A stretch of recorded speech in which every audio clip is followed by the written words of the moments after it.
Thank you Lord, bless your name. दोस्तों, जय मसीह।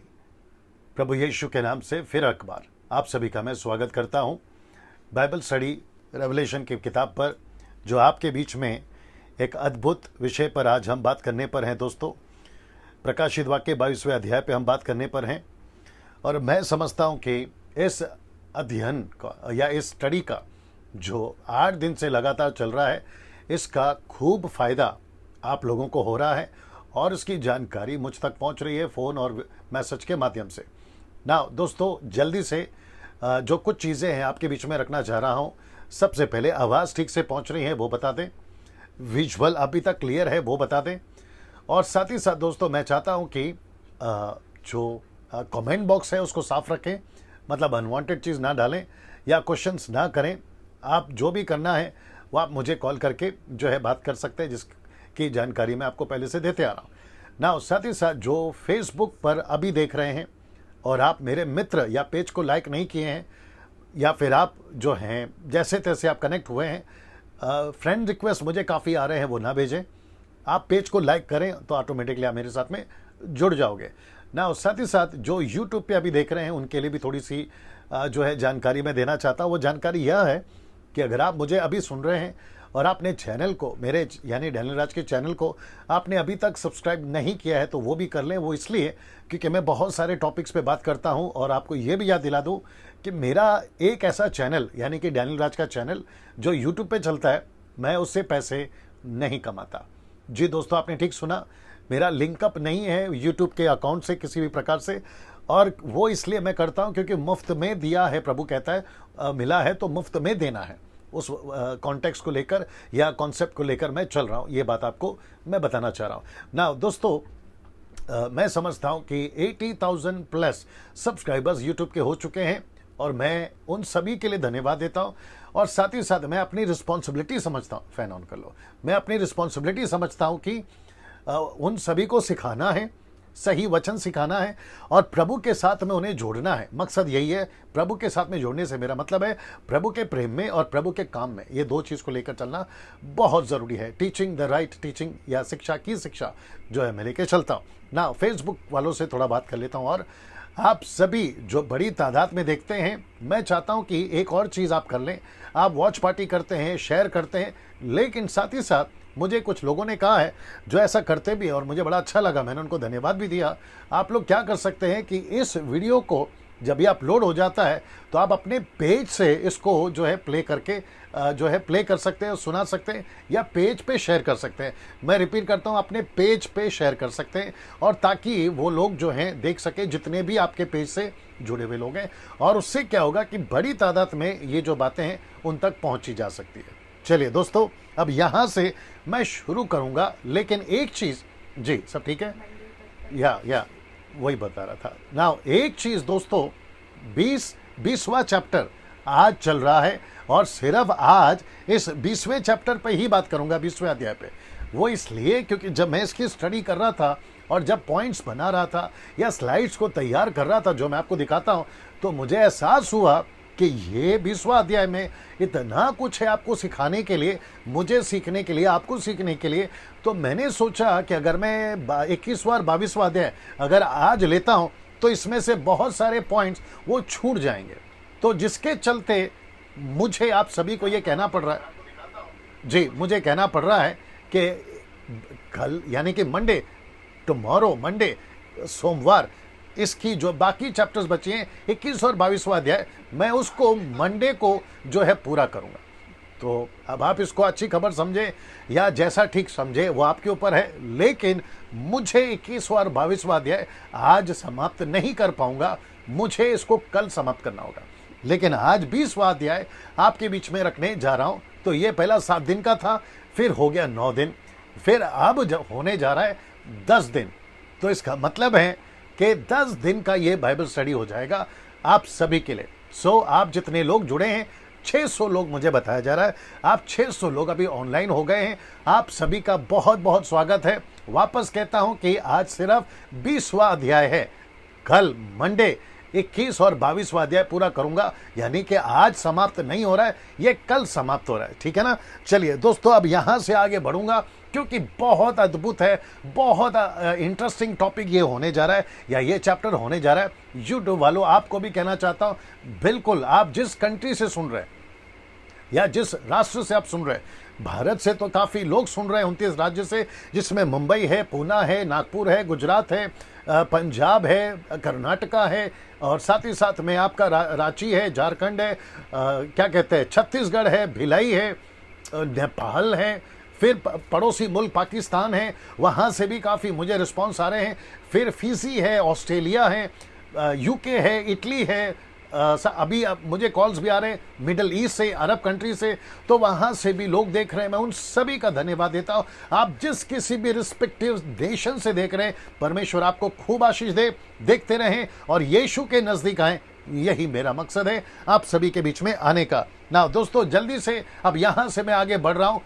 20वां अध्याय, मुझे नहीं पता 1.5 घंटे का या 1.25 घंटे का ये टीचिंग होगा, लेकिन मैं आपको यकीन दिला दूं, आप बहुत आशीषित होने वाले, आप बहुत एंजॉय करोगे, और साथ ही साथ एक आत्मिक डर इस चैप्टर के चलते, एक आत्मिक डर आपके अंदर पनपेगा या पैदा होगा, और वो आत्मिक डर आना बहुत जरूरी है अंत के दिनों में बचे रहने के लिए और यीशु के साथ में आपका रिश्ता मजबूत करने के लिए। सो वो चीजें आ जाएगी। मैं जितने वर्शिपर्स हैं, म्यूजिशियंस हैं, मेरे मित्र हैं, मेरे शत्रु हैं, उन सभी को कहना चाहूंगा, सर इसको देख लीजिए, आज देख लीजिए, ठीक है ना। ना यहां से शुरू करेंगे। तो सबसे पहले कुछ सवाल, मैं रिपीट करता हूं कि सबसे पहले कुछ सवाल, मैं फ्रेम में हूं, देखते रहो ना। सबसे पहले कुछ सवाल आपके बीच में रखूंगा। वो सवाल क्या है, मैं आपके बीच में रखने जा रहा हूं ना। सबसे पहला सवाल ये हो सकता है आपका या फिर लोगों का, क्या 1000 साल का राज्य पृथ्वी पर होगा? अब आप सोचोगे कि डैनियल भाई, ये 1000 साल का राज्य का जिक्र आप क्यों कर रहे हैं? क्योंकि आपको शायद नहीं पता है कि 20वें अध्याय में ही मात्र, जो कि मैं डिटेल में आऊंगा बाद में, मात्र चैप्टर 20 रेवलेशन चैप्टर 20 में ही 1000 साल का, जिसको कहते हैं द मिलेनियम, ये जो 1000 साल का राज्य है, ये सिर्फ इसी अध्याय में। तो इसका मतलब है, लोगों का सवाल है, क्या पृथ्वी पर वो 1000 साल का राज्य होगा? जैसे आप देखोगे कनेक्ट करूंगा ना। दूसरा, क्या 1000 साल के लिए शैतान कैद किया जाएगा, जो इसमें जिक्र है 20वें अध्याय में? तीसरा सवाल, क्या 1000 साल के लिए के राज्य में कौन सरकार चलाएगा? रिपीट करता हूं कि 1000 साल के राज्य में कौन सरकार चलाएगा? ये प्रश्न भी जो है उठेगा, जिसका जवाब दूंगा। फिर साथ ही साथ चौथा, कौन कौन होंगे 1000 साल के राज्य में? तो ये इसका भी जवाब आपको दिया जाएगा, जो प्रश्न आपके पास में है। अब पांचवा, क्या अन्य जाति होंगे पृथ्वी पर उस 1000 साल के राज्य में? तो इन सभी सवालों का जवाब इस तरीके से, ये भी पहला दिखा देता हूं। जब से आदम ने पाप किया, तब से इस पृथ्वी पर शैतान का राज्य रहा। मैं रिपीट करता हूं कि जब से आदम ने पाप किया, तब से शैतान का राज्य इस पृथ्वी पर रहा। महाराष्ट्र में, विश्व में, पृथ्वी पर, भारत में, सभी दुनिया में शैतान का राज्य रहा ना। इसको देखे, लेकिन जबकि यीशु ने उस पाप की कीमत चुका दी है, तो उसका राज्य उसके अधीन क्यों नहीं हुआ? मतलब पूरी दुनिया यीशु के अधीन क्यों नहीं हुई? पूरी पृथ्वी यीशु के अधीन क्यों नहीं हुई, जबकि यीशु ने कीमत चुका दिया? लेकिन वचन और परिस्थिति अभी भी बताती है कि पूरी दुनिया आज शैतान के कब्जे में है। पूरी पृथ्वी, पूरा अर्थ अभी तक शैतान के कब्जे में है। तो ये कनेक्शन क्या है, और 1000 साल का ये सारे चक्कर क्या है, और 20वां अध्याय मिलेनियम के बारे में, 1000 साल के बारे में क्या कहता है ना, यहाँ पे देख लीजिए। इन सब का जितना खुलासा हम दे सकेंगे, देने की कोशिश ये डैनियल राज आपके लिए करेगा। जी दोस्तों, वापस कहता हूं कि इन सभी सवालों का जवाब मैं जितनी तरीके से या जितना खुलकर देने की कोशिश करूंगा, वचन से, वचन के कॉन्टेक्स्ट से, और साथ ही साथ पिक्चर इमेजेस से आपको दिखाने की कोशिश करूंगा। सो मैं वापस कहता हूं, बने रहे, देखते रहे। आपने जहां सेट किया टीवी को, एक्सक्यूज मी, ना आपके फोन को या फिर आपके लैपटॉप को या पीसी को, आपके फैमिली के साथ देख रहे हैं, बिल्कुल बने रहे और खूब जो है नजर यहीं रखें, ताकि एक एक चीज है आपको जो है समझ में आ सके। वापस कहता हूं कि एक एक चीज आपके बीच में रखने की कोशिश करूंगा, जितना हो सकता है उतना ना। सबसे पहले ये चित्र देख लीजिए।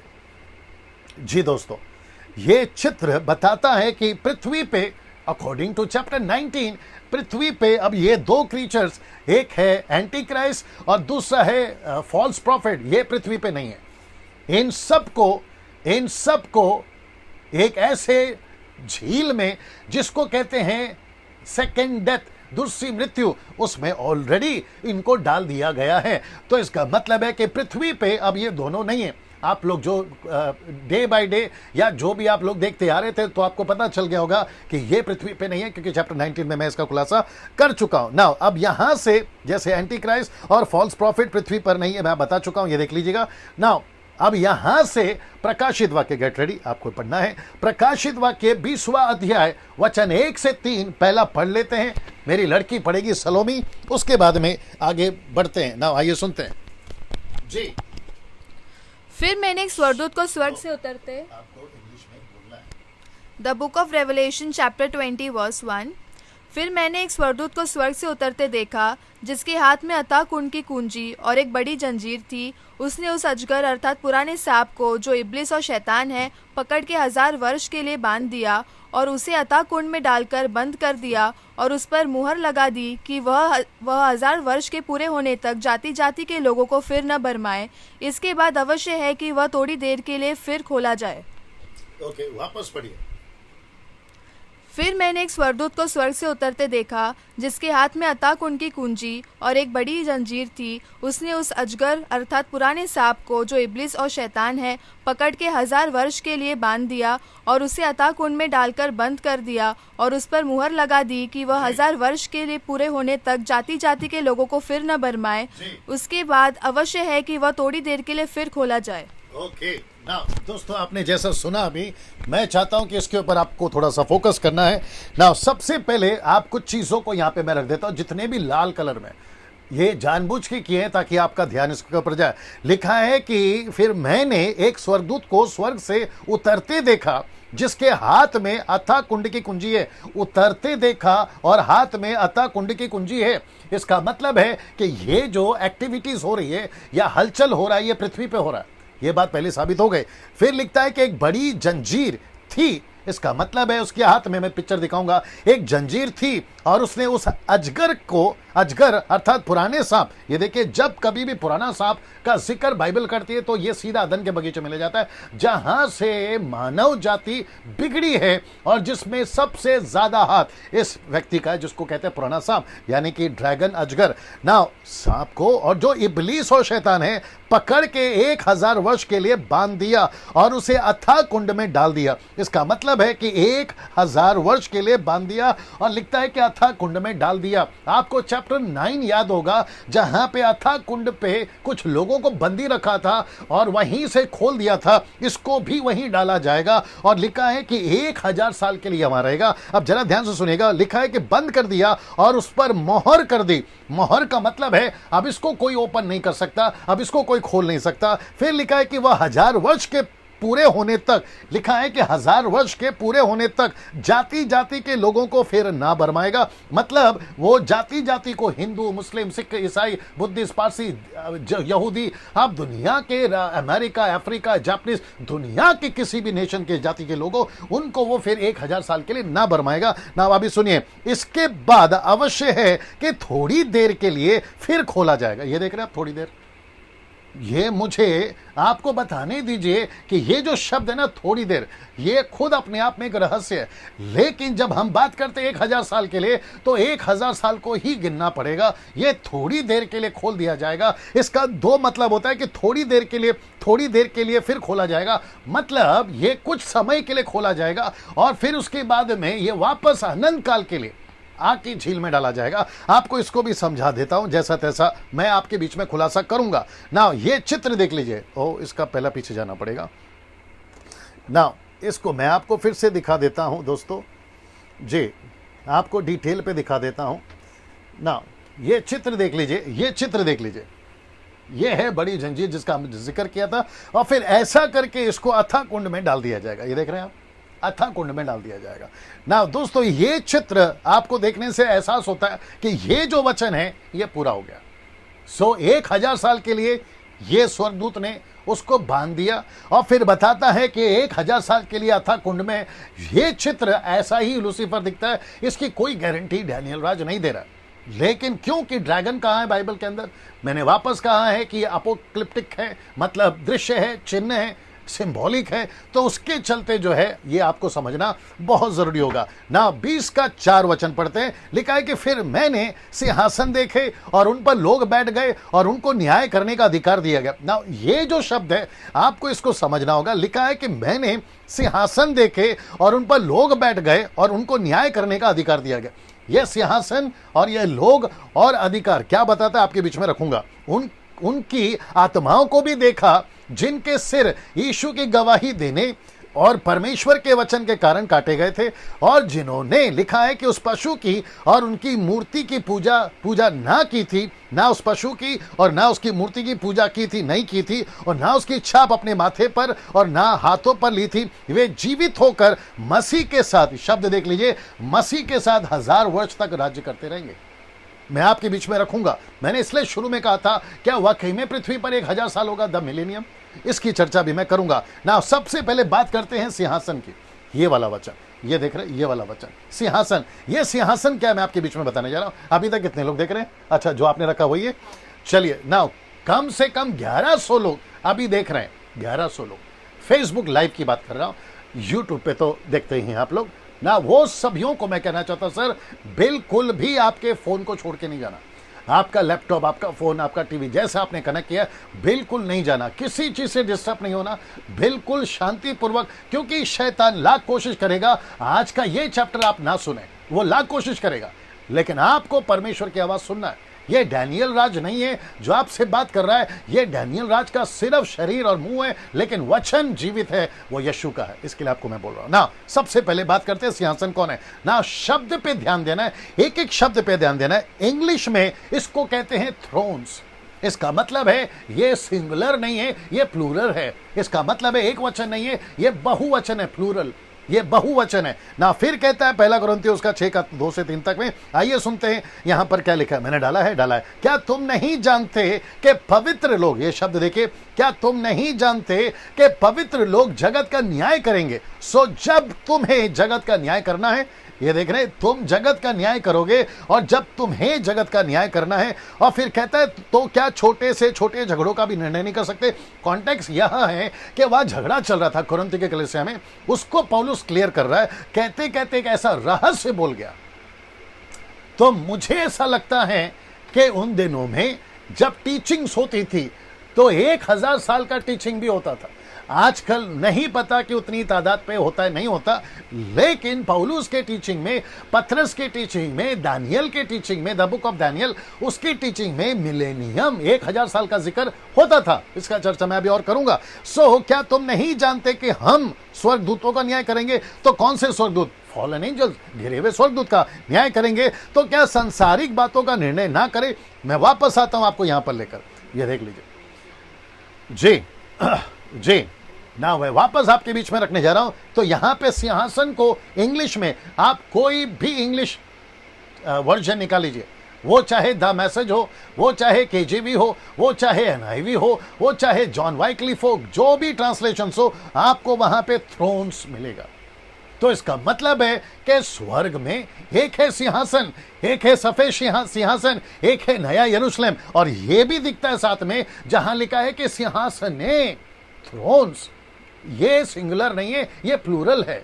इसका मतलब है बहुवचन है। अब आपको समझना जरूरी है इस वचन के अनुसार में कि पौलुस कहता है कि हम मसीह लोग, कौन से मसीह लोग मैं वो भी बताऊंगा, इस पृथ्वी पर 1000 साल के लिए राज करेंगे। Can you believe this? कितना अद्भुत और कितना महिमा युक्त वो समय होगा जहां हम यीशु और आपके और हम सब इसी पृथ्वी पे, मैं बात कर रहा हूं इसी पृथ्वी पे जहां आज आपको सताया जाता है, जहां आपका हुक्का पानी बंद कर दिया, जहां पर आपको घर से निकाल दिया गया, इसी पृथ्वी पर आपको कहा है। कुछ लोग बीच में कह रहे थे कि हम मसीहों को भारत से निकाल देंगे, तो वो दिन तुम क्या करोगे? इसी पृथ्वी पे हम राज करेंगे। मैं वापस आपको कहता इसी पृथ्वी पर ना। इसको देखिए, यहां 2 प्रकार की आत्मा है, मैं आपको वो भी क्लियर कर देता हूं। मैं यहां पर आपको क्लियर कर चुका हूं कि यहां पर सिंहासन मतलब बहुवचन है, ये आपको मैं बता चुका हूं। फिर कहते हैं यहां 2 प्रकार की आत्मा है। एक है यीशु की गवाही, तो इसका मतलब है यीशु से लेकर अब तक जो लोग मरे, मतलब यीशु से लेकर और अब तक यानी कि रैप्चर होने तक और ये जो सिंहासन का घटना होने तक जितने मरे उसकी बात हो रही है। फिर दूसरा कहता है परमेश्वर के वचन, परमेश्वर का वचन का मतलब क्या है? Old testament. So old testament, वो चाहे हाबिल हो, जी हाबिल हो, वो चाहे उसके बाद के जितने भी लोग हों जिनको यहोवा या मूसा या फिर दाऊद या फिर जितने भी मलाकी तक में जितने भी लोग परमेश्वर यहोवा के कारण मारे गए, मैं रिपीट करता हूं, जितने यहोवा के कारण मारे गए उन सभी की आत्माएं भी यहां पे देखी गई। कहां पर? सिंहासनों के सामने। ना इसको देखिए, 1000 वर्ष का राज्य, द मिलेनियम। ये चित्र देख लीजिए, दिख रहा है वहां पे सब कुछ जी, ये चित्र देख लीजिए, उसमें दिख रहा है, ये चित्र देख लीजिए दोस्तों, 1000 वर्ष का राज्य, इसी पृथ्वी की बात कर रहा हूं जी दोस्तों। बहुतों का बहुत सारा कॉन्सेप्ट है, मैं उसके ऊपर नहीं जाता, किसका क्या मानना है उन तक रखें, लेकिन मैं आपको जो सिखा रहा हूं वचन के अनुसार सिखा रहा हूं, एक एक वचन के अनुसार बात करूंगा, ये बात तो तय है ना। इसको देख लीजिए, 1000 वर्ष का राज्य, द मिलेनियम। ना इसके ऊपर आते हैं, क्या सच में 1000 वर्ष का राज्य होगा? ये देख लीजिए, क्या सच में 1000 साल का राज्य होगा? लिखता है पूरे बाइबल में 1000 वर्ष की राज्य का जिक्र या चर्चा सिर्फ और सिर्फ इस 20वें अध्याय में ही किया गया है, और वो भी कम से कम 6 बार, कम से कम 6 बार। 1000 वर्ष राज्य, द मिलेनियम, इसको बाइबल के 20वें अध्याय में कितनी बार? 6 बार इस्तेमाल किया ना। कुछ कहते हैं कि अगर कोई डॉक्ट्रिन बनानी हो या फिर कोई सिद्धांत को रखना हो मसीहों के लिए, तो वचन जो है वो मिलता जुलता होना चाहिए। तो मैं समझता हूं कि जिसको परमेश्वर खुद कह रहा है, स्पेसिफिक, स्पष्ट, क्रिस्टल क्लियर स्टेटमेंट कि 1000 साल का राज्य के लिए कैद होगा, 1000 साल का राज्य में सिंहासन पर लोग बैठेंगे, 1000 साल का राज्य उनको दिया जाएगा, तो मैं समझता हूं जिसको 6 बार जिक्र करा गया है, तो 2 या 3 के गवाहों पे बात तय होती है। तो यहां तो 2 और 3 से ज्यादा हो गया ना। फिर आप क्या मानते हैं वो आप तक रखिए, मेरा फर्ज है आपके बीच में हर चीज को रखना, आप उसको लेके चले। तो क्या ये खुशी की बात नहीं है कि हम इसी पृथ्वी पर 1000 साल का राज्य करेंगे, जब शैतान बंदी में होगा, शैतान अथाह कुंड में होगा और उसको वहां पर डाल दिया जाएगा, हेदी जिसको कहते हैं। अब इसका मतलब है, इसको देखिए, पहला यूहन्ना 3:2, ये बहुत पावरफुल है। ऐसे लोग जो परमेश्वर के पीछे चलते थे इन दिनों में, ऐसी कुछ कुछ बातें कर जाते थे जिसको समझना जरूरी है, जिसको पकड़ना जरूरी है, जिसको जानना जरूरी है ना। इसको देखिए क्या कहता है, लिखता है कि हे प्रियो, अभी हम परमेश्वर के संतान हैं। ये बात तो तय, अभी हम संतान हैं। अब इसको देखो, और लिखा है अब तक ये प्रकट नहीं हुआ, मतलब कुछ चीजें अभी तक प्रकट नहीं की गई कि हम क्या क्या होंगे। इसको देख लीजिए कि हम क्या कुछ होंगे। इतना जानते हैं कि जब वह प्रकट होगा तो हम भी उसके समान होंगे, क्योंकि उसको वैसा ही देखेंगे जैसा वह है। इसका मतलब क्या हुआ फिर? तो इसका मतलब है कि अभी हम संतान हैं, ये बात है, लेकिन बहुत कुछ प्रकट होना बाकी है। तो ये बहुत कुछ प्रकट होने का कनेक्शन मैं कहां करूं? ऑफकोर्स यहां करूंगा ना, ऑफकोर्स यहां करूंगा ना। तो इसका मतलब है कि इस पृथ्वी पे ऐसे कुछ चुनिंदा लोग, ऐसे कुछ शहीद लोग, ऐसे वो लोग जिनका जिक्र मैं अभी यहां पर कर चुका हूं। ये देख लीजिएगा आप, यीशु की गवाही और परमेश्वर के वचन, ये मार्टियर्स हैं, ये शहीद लोग हैं जिनको परमेश्वर मौका देगा। मैं आपको कनेक्ट करूंगा इसके साथ में, जिनको मौका मिलेगा इस पृथ्वी पर राज करने का, इस पृथ्वी पर राज करने का। वो नेशंस के लोग होंगे, अलग अलग जाति के लोग होंगे, वो सब लोग होंगे। इसमें भारत भी है, अफ्रीका भी है, अमेरिका भी है, यूरोप भी है, जापानीज कंट्री भी है, आदिवासी है, जंगली है, ये है, वो है, सब है इसमें, उच्च नीच पिछड़ी सब है इसके अंदर ना। वापस इसके पास आ जाते हैं तो ये वचन बताता है कि अभी तो हम संतान है, लेकिन उसके आगे बहुत कुछ होंगे ना। इसको देखिए, प्रकाशित वाक्य 20:5 लिखा है कि जब तक ये 1000 वर्ष पूरे ना हुए, ये बहुत पावरफुल है, जरा देख लेना। लिखा है कि जब तक ये 1000 वर्ष पूरे ना हुए तब तक शेष मरे हुए ना जी उठे। यह तो पहला मृत्युत्थान है, पुनरुत्थान मृत्युत्थान है, शब्द को ठीक से देख लीजिएगा। लिखता है कि जब तक 1000 वर्ष पूरे ना होंगे बाकी शेष मरे हुए नहीं जी उठेंगे। ये बाकी शेष कौन है? इसमें 2 ग्रुप डाल देता हूं, फिलहाल स्लाइड नहीं बनाया, 2 ग्रुप अभी डाल देता हूं। एक है अविश्वासी जो मर गए तब से लेकर अब तक, आदम से लेकर अब तक, और साथ ही साथ जो नॉर्मल क्रिश्चियंस है, जो नॉमिनल क्रिश्चियंस है, जिनका हिसाब करना बाकी है, वो नहीं जी उठेंगे। लेकिन कौन से लोग जी उठेंगे? वापस दिखा देता हूं, सिर्फ ये लोग, सिर्फ ये लोग, सिर्फ ये लोग, ये 2 ग्रुप। एक है यीशु की गवाही के कारण शहीद, और दूसरा है परमेश्वर के ओल्ड टेस्टामेंट में जितने शहीद हुए ना परमेश्वर के लिए, उन सबको। इसमें स्टीफन भी है सर, इसमें यीशु के 12 चेले भी हैं सर, इसमें 12 चेलों के जो फॉलोवर्स थे ना वो भी है सर, इसमें वो लोग हैं जिन्होंने यीशु के लिए अपना गला कटवाया। एंटी क्राइस्ट के टाइम पे तो ज़्यादा लोग मरेंगे, वो लोग भी हैं। मैं वापस कहता हूं, एंटी क्राइस्ट का मेरा मतलब है जब सताव चल रहा होगा तब की मैं बात कर रहा हूं। 1,44,000 के दरमियान जितनी आत्माएं बचेंगे, जो कन्वर्ट होंगे, कन्वर्ट से मेरा मतलब है यीशु के पीछे चलेंगे, वो लोग भी यहां पर होंगे। सो इस बात को आप लोग ध्यान में रखिएगा ना। वापस इसके ऊपर आ जाते हैं ना। 20:5 कहता है कि जब तक ये 1000 वर्ष पूरे ना हुए तब तक शेष मरे हुए ना जी उठे, यह तो पहला मूर्खोत्थान है। मेरी प्रोनाउंसिएशन को बर्दाश्त करिए, मूर्खोत्थान, रिजरेक्शन बोल दीजिए आप, जो भी है, ये नहीं जी उठेंगे। ये शेष लोग 1000 साल तक के लिए नहीं जी उठेंगे और इनकी आत्माएं इस पृथ्वी पर 1000 साल के लिए नहीं आएगी। मैं नहीं कह रहा हूं, वचन कह रहा है ना। अब इसको देखिए, अब यहां वो सब लोग हैं जिसने परमेश्वर के राज्य के लिए अपनी जान दी। ये देख लीजिए, इसमें कलीसिया के वो लोग भी हैं जिसने अपनी जान उसके राज्य के लिए दी। तो इसका मतलब है यीशु की दुल्हन, वाओ दिस इज पावरफुल, यीशु की दुल्हन जो अभी पृथ्वी पर है, यीशु की दुल्हन जब अगली पीढ़ी होगी, अगर यीशु नहीं आ रहा या सुसमाचार में देरी हो रही है, जैसा लिखा कि यदि हम ढीले ना हो तो सही समय पे कटनी काटेंगे, गलती किताब उसका 6वां अध्याय वचन 9 ना। इसका मतलब है कि इसमें वो सब होंगे। अगर आप और मैं यीशु के लिए शहीद हो जाते हैं, हमको कोई गोली मार देता है या हमको कोई आरी से चीर देता है या पत्थर से मार देता है या फिर जैसे तैसे हम यीशु के लिए शहीद हो जाते हैं, मैं आपको डंके की चोट पे बोलता हूं, आपकी गिनती इसमें होगी जो इसी पृथ्वी पे हम राज करेंगे। जी दोस्तों, ये मैंने वचन कह रहा है। सो मैं चाहता हूं कि अभी आप अपनी पीठ थपथपाइए। अगर आप सताए जा रहे हैं, आपको घर से निकाल दिया, अपनी पीठ थपथपाइए।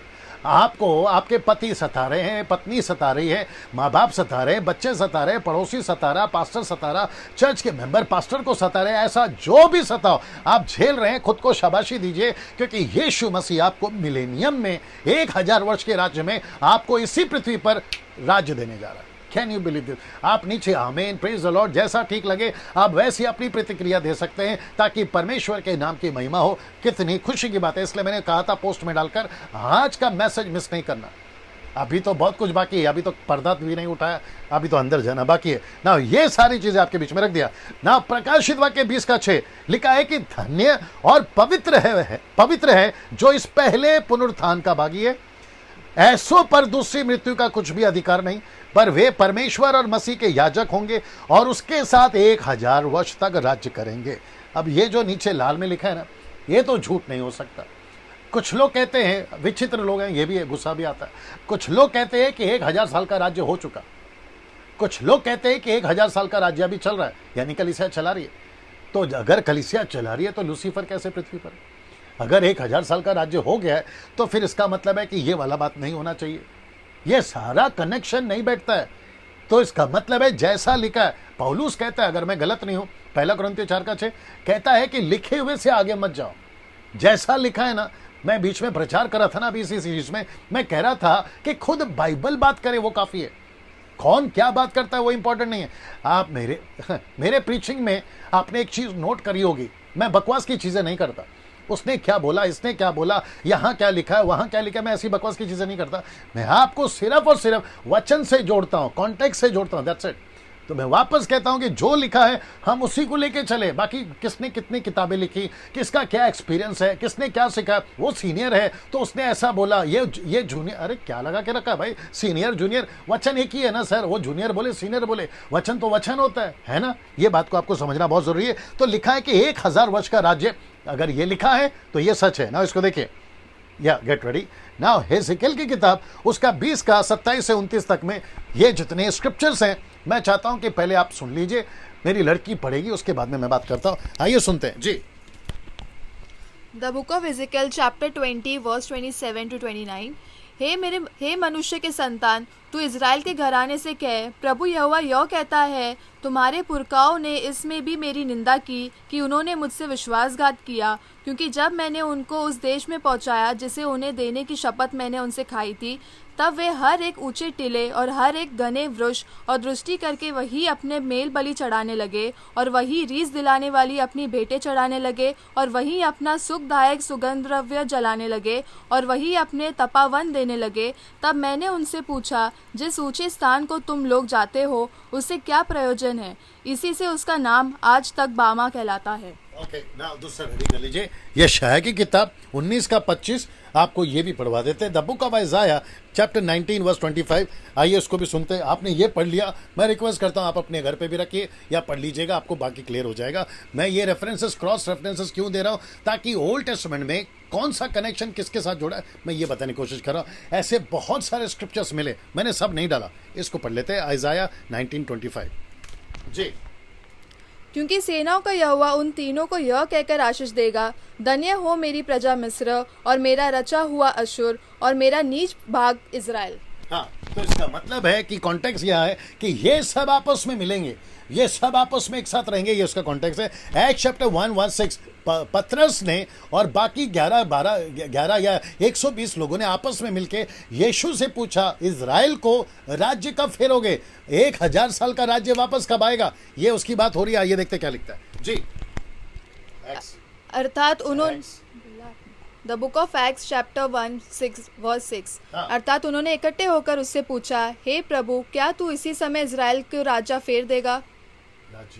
राज्य वापस पढ़ो। अर्थात उन्होंने इकट्ठे होकर उससे पूछा, हे प्रभु, क्या तू इसी समय इज़राइल को राज्य फेर देगा। जी, तो इसका मतलब है पतरस पूछ रहा है, क्या आप अभी ये राज्य लेकर आओगे। तो यीशु ने उसको जवाब क्या दिया, ये जाना आपका काम नहीं है, ये परमेश्वर के कंट्रोल में है, परमेश्वर जानता है कब लाना है। क्योंकि कलीसिया स्थापना होना बाकी था, आत्माएं जितना बाकी था, महाराष्ट्र को जितना बाकी था, पंजाब को, गुजरात को, साउथ को, नॉर्थ को, दुनिया को जितना बाकी था, इसलिए पतरस ने जल्दबाजी में पूछ लिया। और पतरस का तो आदत आपको पता ही है, यहाँ कौन बैठेगा, वहाँ कौन बैठेगा, ये कब होगा, वो कब होगा, उसकी तो आदत थी। बाद में वो सुधरा, अलग बात है। लेकिन यहाँ पर यीशु ने कहा कि अभी नहीं बात करेंगे, लेकिन 1000 साल का राज्य की चर्चा हो रही है, ये बात हमको समझ में आती है ना। मत्ती की किताब उसका 19वां अध्याय वचन 27 और 28, आइए सुनते हैं इसको जी।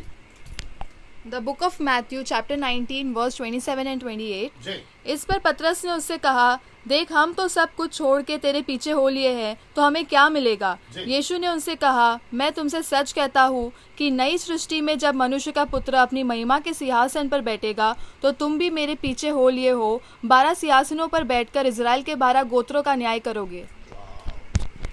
कौन सी सृष्टि, नई सृष्टि। कनेक्शन देखिए आप ना। प्रकाशित वाक्य 2:26 ये और भी सब स्पष्ट है, जो कि बताता है मिलेनियम को, द मिलेनियम को, 1000 वर्ष के राज्य को। आइए उसको भी सुनते हैं जी। The book of Revelation chapter 2 verse 26।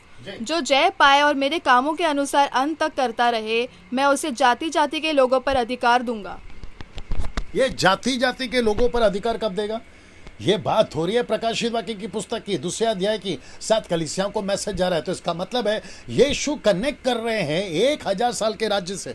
मैं ये सारी बता रहा हूँ ना। आइज़ाया चैप्टर 2 वर्स 1 to 5 में, यशायाह 2 का 1 से 5 में और भी स्पष्ट हो रहा है। मैं आपको ये भी बता देता हूँ जी। The book of Isaiah chapter 2 from 1 to 5। जी। आमोस के पुत्र यशायाह का वचन जो उसने यहूदा और यरूशलेम के विषय दर्शन में पाया। अंत के दिनों में ऐसा होगा कि यहोवा के भवन का पर्वत सब पहाड़ों पर दृढ़ किया जाएगा और सब पहाड़ियों से अधिक ऊंचा किया जाएगा, और हर जाति के लोग धारा के समान उसकी ओर चलेंगे। बहुत से देशों के लोग आएंगे और आपस में कहेंगे, आओ हम यहोवा के पर्वत पर चढ़कर याकूब के परमेश्वर के भवन में जाए। तब वह हमको अपने मार्ग सिखाएगा और हम उसके पथों पर चलेंगे, क्योंकि यहोवा की व्यवस्था सिय्योन से और उसका वचन यरूशलेम से निकलेगा। वह जाति जाति का न्याय करेगा और देश देश के लोगों के झगड़ों को मिटाएगा, और वे अपनी तलवारें पीट कर हिल के फाल के और अपने बालों को हंसिया बनाएंगे। तब एक जाति दूसरी जाति के विरोध फिर तलवार न चलाएगी, न लोग भविष्य में युद्ध की विदा सीखेंगे। हे याकूब के घराने, आ हम यहोवा के प्रकाश में चले। ओके, अभी मैथ्यू का 6 का 10 भी निकाल लीजिए ना। दोस्तों, ये जो वचन आपने अभी सुना, ये तो और भी स्पष्ट करता है कि यरूशलेम में राज होगा। कैसे राज्य होगा, हम सब जाति जाति पे राज करेंगे। और वचन स्पष्ट बता रहा है 1000 वर्ष के साल के जीवन काल को। तो इसका मतलब है कि ये जितने स्क्रिप्चर्स मैं दे रहा हूँ, ये आपको सपोर्ट कर रहे हैं 1000 मिलेनियम के लिए ना। ये रहा मत्ती 6 का 10। आप सभी को पता है, जो कि कहता है, ठीक है रहने दो, जो कि कहता है तेरा राज्य आए। मैं रिपीट, लेट योर किंगडम कम, वही लिखा है, तेरा राज्य है। मैथ्यू 6:10 कहता है तेरा राज्य है ना। दोस्तों, ये सारे वचन मैं आपके बीच में क्यों रख रहा हूं, ये सब सपोर्ट कर रहा है 1000 साल के राज्य के लिए इसी पृथ्वी पर। मुझे नहीं पता आप कितने उत्साहित हो रहे हैं, लेकिन मैं बहुत उत्साहित हो रहा हूं। मैं आपको जैसे सिखा रहा हूं, फेसबुक वालों आप, यूट्यूब वालों आप, जैसे तैसे जहां से भी देख रहे हैं, आपको परमेश्वर आज अपने उस राज्य के लिए, इसका मतलब क्या पता है? जब मैंने प्रचार किया था ना 4 अध्याय पे, जब मैं क्षमा करें 7वें अध्याय पे जब मैं आया था ना, रैप्चर की बात कर रहा था, क्योंकि यहां पे कलीसिया उठा ली गई थी, तो ऐसी कलीसिया उठा ली गई थी, और रैप्चर में वही लोग उठा लिए जाएंगे जो यीशु के मैंडेट को पूरा करेंगे। मैं रिपीट करता हूं, यीशु के मैंडेट को। यीशु का मैंडेट क्या है? मत्ती 28:18 से 20 में, मरकुस की किताब उसका 16 का 15 में, लूका की किताब उसका 24 का 45 में, यूहन्ना की किताब उसका 20 का 21 में, जहां, और प्रेरितों की किताब 1 का 8 में, जहां पर यीशु कहता है, go to the nation, preach my gospel, make disciple and baptise them in the father, son and holy spirit name, और teach them what I have commanded. तो इसका मतलब है ये सारी चीजें यीशु बताता है कि जो ऐसा काम करेगा वो सब 1000 साल के राज्य में पाए जाएंगे, क्योंकि वो शहीद होंगे। जब बाहर निकलेंगे तो शहीद होंगे। वाह! एक और चीज आपके बीच में रख रहा हूं, बहुत ध्यान से सुनिएगा। बीच में मुझसे किसी ने कहा, बोला डैनियल भाई, जब तक मैं मिशन का काम नहीं कर रहा था, मुझे सब लोग तारीफ कर रहे थे, सब पास्टर मेरे साथ अच्छे थे, सब डिनोमिनेशन मुझे सपोर्ट कर रहा था, और सब लोग मुझे अच्छा अच्छा बोल रहे थे। लेकिन जैसे ही मैं मिशन माइंडेड में आ गया, या फिर यीशु की सेविकाई में आ गया, या फिर चेला बनाना, बपतिस्मा देना, ये सारा काम करने में, तो मुझे लोगों ने जो है किनारा करना शुरू कर दिया। और यही डैनियल राज के साथ में भी हो रहा है 5-6 साल से। तो मैंने उसको कहा कि मैं आपको एक एग्जांपल देता जो मैंने उनको दिया। मैंने कहा कि शोरूम में एक गाड़ी होती है, और वही गाड़ी जब तक शोरूम में है तो उस पर कोई भी डेंट या कोई भी मार्क या कोई भी स्क्रैच या किसी प्रकार का कोई गड़बड़ी नहीं दिखता है। वो बिल्कुल साफ, इतनी खूबसूरत, पॉलिश्ड होती है। लेकिन वही गाड़ी जब सड़क पे चलने लगती है, रोड पे चलने लगती है, गड्ढे से गुजरती है, तनाव से गुजरती है, ट्रैफिक से गुजरती है, धक्का खाते गुजरती है, तो वही अच्छी खासी गाड़ी बिगड़ जाती है। तो यहां पे बेहतर क्या है? शोरूम में अच्छा दिखते रहना, या सड़क पर जिस मकसद से गाड़ी बनी है उस मकसद को पूरा करना? अब आप समझदार हैं, आप ही जवाब दीजिए, सही क्या है? बेहतर है ना सड़क पे आ जाए। मैं वापस कह रहा हूं, बड़े ध्यान से सुनना। अब जिसको चोट लगेगी तो लगेगी, अब जिसको चुभेगा चुभेगा। ऐसे 90% क्रिश्चियंस ऐसे बैठे हैं, फेसबुक यूट्यूब वाले तुम भी सुनो, जो शोरूम में बैठना पसंद करते हैं। मैं रिपीट करता हूं, कहां बैठना पसंद करते हैं? वो शोरूम में बैठना पसंद करते हैं, सड़कों पे नहीं। और मुझे, जीसस क्राइस्ट, मुझे खुशी है कि मैं सड़क पे हूं। मुझे नफरत करते हैं, चलेगा। यीशु को पागल बोला सर, यूहन्ना 10 का 20 में। यीशु को कहा कि उसका चित्त ठिकाने पे नहीं है। यीशु को क्या नहीं कहा? मैंने कहा कि अच्छी बात है, अगर जिस गीले को नहीं छोड़ा लोगों ने, मुझ सूखे के साथ क्या नहीं करेंगे वचन ही बताता। मैं उन सभी को इनकरेज करना चाहता हूं कि अगर आप 1000 साल के राज्य में शामिल होना चाहते हैं तो शोरूम से निकलकर सड़क पे गाड़ी वाला बन जाइए। मिनिस्ट्री करना शुरू करिए, सेवा करना शुरू करिए, आपको मजा आ जाएगा। आज नहीं तो कल वैसे ही मरना है साहब। हर साल घर को पेंट मारो, खुद को पेंट मारो, खुद को सजाओ और खुद को खिलाओ, दुनिया में जियो। इससे बेहतर है कि हम प्रभु का काम करें, और इसकी मर्जी हुई तो शहीद होकर मर जाएंगे, लेकिन परमेश्वर के राज्य में 1000 यहाँ और अनंत काल के लिए यरूशलेम में, नया यरूशलेम में भी पाए जाएंगे। तो कितना अच्छा मौका है हम सभी के लिए। मैं उन सभी जवानों को कहना चाहता हूं कि अब फिर गुस्सा आएगा, ये 6 तार वाली गिटार लेकर कब तक बजाओगे? ये ड्रम पीटना कब तक जारी रखोगे? ये कीबोर्ड बजाना कब तक जारी रखोगे? उन्हीं लोगों को गाना सुनाना कब तक जारी रखोगे? मुझे जब व्हाट्सएप पे कोई मैसेज कहता है कि मेरा नया गाना निकला, इतना गुस्सा आता है, मैं क्या बताऊं। मुझे ऐसा लगता है कि घर पे जाके उसको देकर आऊं 2-4। पता है क्यों? मैं उसको पूछना चाहता हूं कि तू एल्बम पे एल्बम निकाल रहा है, गाने पे गाने निकाल रहा है, चेले कब बनाएगा? तू चेले कब बनाएगा? किसको सुनना है तुम्हारा गाना? किसको सुनना है तुम्हारा म्यूजिक? जो कि बॉलीवुड मिक्स है, हॉलीवुड मिक्स है, संसारिक बातें मिक्स है, किसको सुनना है? वचन का तो नामो निशान नहीं होता है। और आते ऐसे हैं, अभी क्या बताऊं, चलो बता ही देता हूं। कुछ लोग फेसबुक पे जब लाइव आते हैं वर्शिप करते हुए, उनकी शक्ल देख लीजिए सर एक बार। ना कोई रौनक है, ना कोई चेहरे पे चमक है। ऐसा लगता है कि पूरा कर्जा लेके बैठे हैं फेसबुक पे, ऐसी दिखती है उनकी शक्ल। और मुझे नहीं पता, उसके बावजूद भी जब 2-3 लोग ही देख रहे होते हैं, उसके बावजूद भी वो फेसबुक पे लाइव क्यों आते मुझे नहीं समझ। मैं आपकी जगह होता कब का बंद करके चला गया होता, मैं नहीं आता यार। सोच के देखिए डैनियल राज क्या बात कर रहा है आपसे। और गुस्सा आता है तो आने दो, फिर तुम्हारी गिनती तो शोरूम वाली गाड़ी से कर दूंगा मैं। गुस्सा आता है तो आने दो, न्याय के दिन तो वैसे ही मिलूंगा तुमसे, और तब पता चलेगा। और जो डंडे पड़ेंगे ना यीशु से, वो तो अलग ही है। फिर बात को समझो यार, बात को समझो। अभी कुछ लोग ऐसे हैं पूरे भारत के अंदर जिनको मैं जानता हूं 75% जो मेरे सामने गाए वर्शिपर बने या फिर गॉस्पेल सिंगर बने। मैं उन सभी को कहना चाहता हूं इस मिशन पे आओ, इस मिशन पे आओ। गीत गाना है तो मिशन पे आके गाओ, गिटार बजाना है तो मिशन पे आके गिटार बजाओ, आत्माओं को जीतो, चेला बनाओ, जो करना है करो, लेकिन मिशन से कनेक्ट हो जाओ। मेरा मतलब यह है ना। इसको देखिए दोस्तों, अब यहाँ 1000 वर्ष पूरा हो गया है। मतलब अब इसको ये वचन बताता है कि अब यहां से 1000 वर्ष पूरा हो चुका है। मैं आपके बीच में रखने जा रहा हूं, आइए उसको देख लेते हैं। प्रकाशित वाक्य 20 का 7, आइए पढ़ते हैं। लिखा है कि जब 1000 वर्ष पूरे हो चुकेंगे तो शैतान कैद से छोड़ दिया जाएगा। वाह, वहां सब ठीक चल रहा है। मैं रिपीट करता हूं कि जैसे ही 1000 वर्ष पूरे हो चुके होंगे तो शैतान कैद से छोड़ दिया जाएगा। और याद रखिए, थोड़ी देर के लिए। क्या लिखा था? थोड़ी देर के लिए।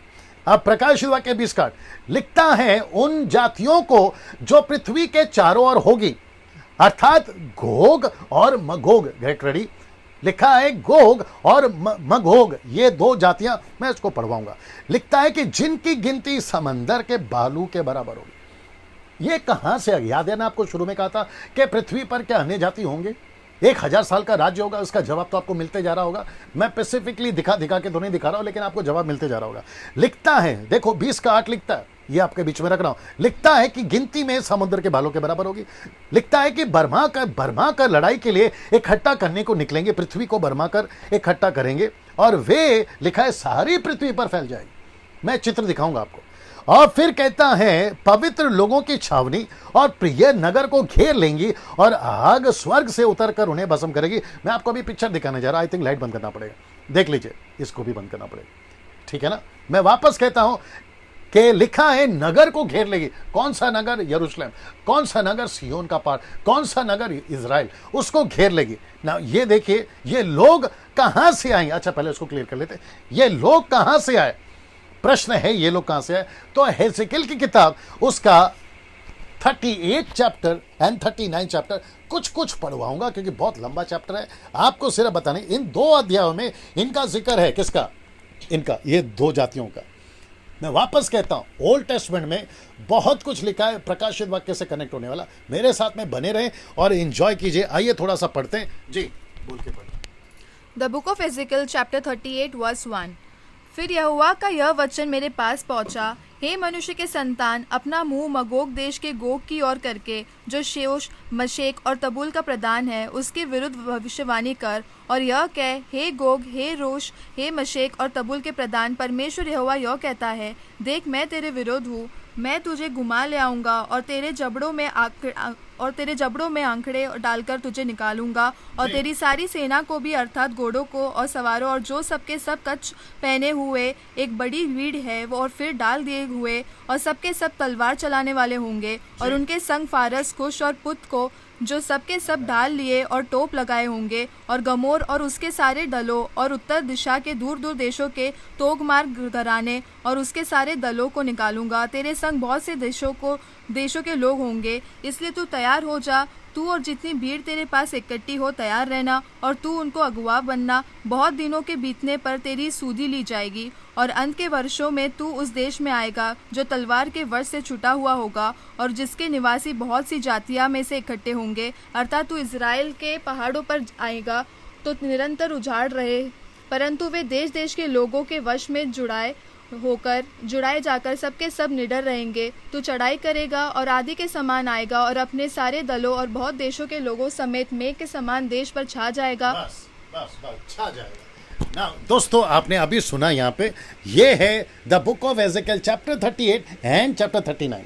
तो ये 2 अलग अलग चैप्टर हैं, जिसमें से सिर्फ 38 यानी कि 38 ही पढ़ा गया, 39 आप पढ़ लीजिए। आपको ये दोनों चैप्टरों में ये दोनों जातियों का नाम और इनकी जो कारनामा है वो आपको दिखना शुरू हो जाएगा। तो इसका मतलब है ये चैप्टर मदद करता है कि ये लोग कौन है, कहाँ से है, और इनका पूरा जिक्र यहाँ पर है ना। आप यहाँ तक समझ गए? मैं आगे बढ़ूँ? बड़े ध्यान से मेरे साथ में बने रहे ना। दोस्तों, ये चित्र रुक जाए। अच्छा ठीक है, बंद कर लो। ये चित्र देख लीजिए। अब आप सोच रहे हो, इसको भी बंद कर लो। ठीक है, सब ठीक है, वहां पे ठीक से दिख रहा है ना। दोस्तों, ये चित्र देख लीजिए। अब आप सोच रहे होंगे कि डैनियल भाई, इसके चर्चे के बीच में, ये 2 जातियों के चर्चे के बीच में आपने ये लोकस्ट यानी कि टीडियां, इनको क्यों डाल दिया? कनेक्शन है, कनेक्शन है। वो इसलिए कनेक्शन है, और एक दिखा देता हूं, ये भी देख लीजिए, ये है टीडियां, इसका कनेक्शन है। अब आप लोग सोच रहे होंगे कि डैनियल भाई, पता नहीं आपके दिमाग में क्लिक हुआ कि नहीं हुआ, आप लोग सोच रहे होंगे कि डैनियल भाई, ऑन कर लो, आपने सोच रहे होंगे डैनियल भाई अगर शैतान इब्लीस 1000 साल के लिए अगर कैदी है, तो जिसका जिक्र यहां पर लिखा है कि ऐसी भीड़ जो समंदर के बालू के बराबर है, अब इसमें कितना साल जाएगा। मैंने एक बार प्रचार किया था कि अंत के दिनों का बुखार। मैं ये टीचिंग क्यों दे रहा हूं मालूम है? ताकि आपको एहसास हो कि अंत के दिनों में क्या क्या होगा। मैं उस बेस पे टीचिंग दे रहा हूं, और साथ ही साथ आपको पूरे 66 बुक का नॉलेज हो उसके लिए दे रहा हूं। कुछ लोग शायद कह रहे भी होंगे, मेरे को कानों में पड़ा है कि डैनियल भाई आप ग्रेट कमीशन सिखाते हैं लेकिन बुक ऑफ रेवलेशन नहीं सिखाते। तो लो, आपको वो भी दे दिया, और आपको पता चल जाएगा कि मैं क्या चाहता हूं कि आप क्या क्या जाने। लेकिन कुछ लोग अंत के बारे में बहुत बात करते हैं कि अंत ऐसा होगा, अंत अब होगा, अंत कल होगा, अंत परसों होगा, एक हफ्ते में होगा, एक महीने में होगा। कुछ लोग तो तारीख को भी लेकर बैठे हुए। अब उनके साथ क्या करूं मुझे नहीं पता, लेकिन अगर ऐसी गिनती पृथ्वी पर होनी चाहिए, और प्रकाशित वाक्य 7वें में लिखा है कि कोई गिनती नहीं कर सकता, तो अभी तो पूरी दुनिया की आबादी है 710 करोड़, 7.2 बिलियंस। तो अगर ऐसी गिनती चाहिए तो मुझे नहीं लगता कि कितने सदी और बीतेंगे। सुसमाचार जितना धीरे धीरे चल रहा है, जिसको कहते हैं रेंगता हुआ, उसको कंपेयर करे, टैली करे तो काफी समय और लगेंगे। ये भी आपको समझना है। तो इनकी गिनती इतनी होगी, मैं वहां पर आ जाता हूं कि इतनी गिनती इनका, ये लोग आए कहां से, इनका लीडर कौन है और इनको कौन चला रहा है। अगर लूसीफर कैदी है तो फिर इनको बर्मा कौन रहा है। इसलिए मैं कनेक्ट कर रहा हूं इस टीडियो के साथ। अब आप बोलोगे डैनियल भाई ये टीडियो का कनेक्शन लूसीफर के साथ में, ये टीडिया मनुष्य के साथ में, ये घोग और मगोग के साथ में क्या चक्कर है? मैं बताता हूं। ये भी देख लीजिए आप, ये भी देख लीजिए आप ना। अब आपको जो दिखाने जा रहा हूं, पढ़ाने जा रहा हूं, आपको वो भी देखना है। लिखता है आमोस का 7 का 1। आइए सुनते पहला क्या लिखा है जी, आमोस का 7 का 1। The book of Amos chapter 7 verse 1। परमेश्वर यहोवा ने मुझे यह दिखाया, और मैं क्या देखता हूँ कि उसने पिछली घास के उगने के आरंभ में टीडियाँ उत्पन्न की, और वह राजा की कटनी के बाद भी पिछली घास थी। जब वे घास खा चुकी, तब मैंने कहा, हे परमेश्वर यहोवा, क्षमा कर, नहीं तो याकूब कैसे स्थिर रह सकेगा, वह कितना निर्बल है। इसके विषय में यहोवा पछताया, और उसने कहा, ऐसी बात अब न होगी। जी, तो वापस पढ़ो, 7 का 1 वापस पढ़ो। परमेश्वर यहोवा ने मुझसे यह दिखाया, और मैं क्या देखता हूँ कि उसने पिछली घास के उगने के आरंभ में टीडियाँ उत्पन्न की, और वह राजा की कटनी के बाद की पिछली घास थी। ओके, राजा की, वापस पढ़ो, राजा की, वह राजा की कटनी के बाद की पिछली घास थी। ओके, लाइए इधर, वो वही तो मसाला है। लिखा है राजा की पिछली कटनी की घास थी, तो इसका मतलब है राजा नहीं है, टीडियाँ हैं, घास हैं। अब नीति वचन 30 का 27 और क्लियर कर देगा, मैं आपको बताता जी। The proverbs, the book of proverbs chapter 30 verse 27। आइए सुनते हैं जी। टीडिया के राजा तो नहीं होता, तो टीडियों के राजा तो नहीं होता, टीडियों के राजा तो नहीं होता जी, तो भी वे सब की सब दल बांध कर चलती है। बस अब आप समझे, इनका कोई राजा नहीं है, लेकिन उसके बावजूद ये ग्रुप में, लूसीफर पृथ्वी पे नहीं है, लेकिन उसके बावजूद ये सारे के सारे एक साथ चल रहे हैं।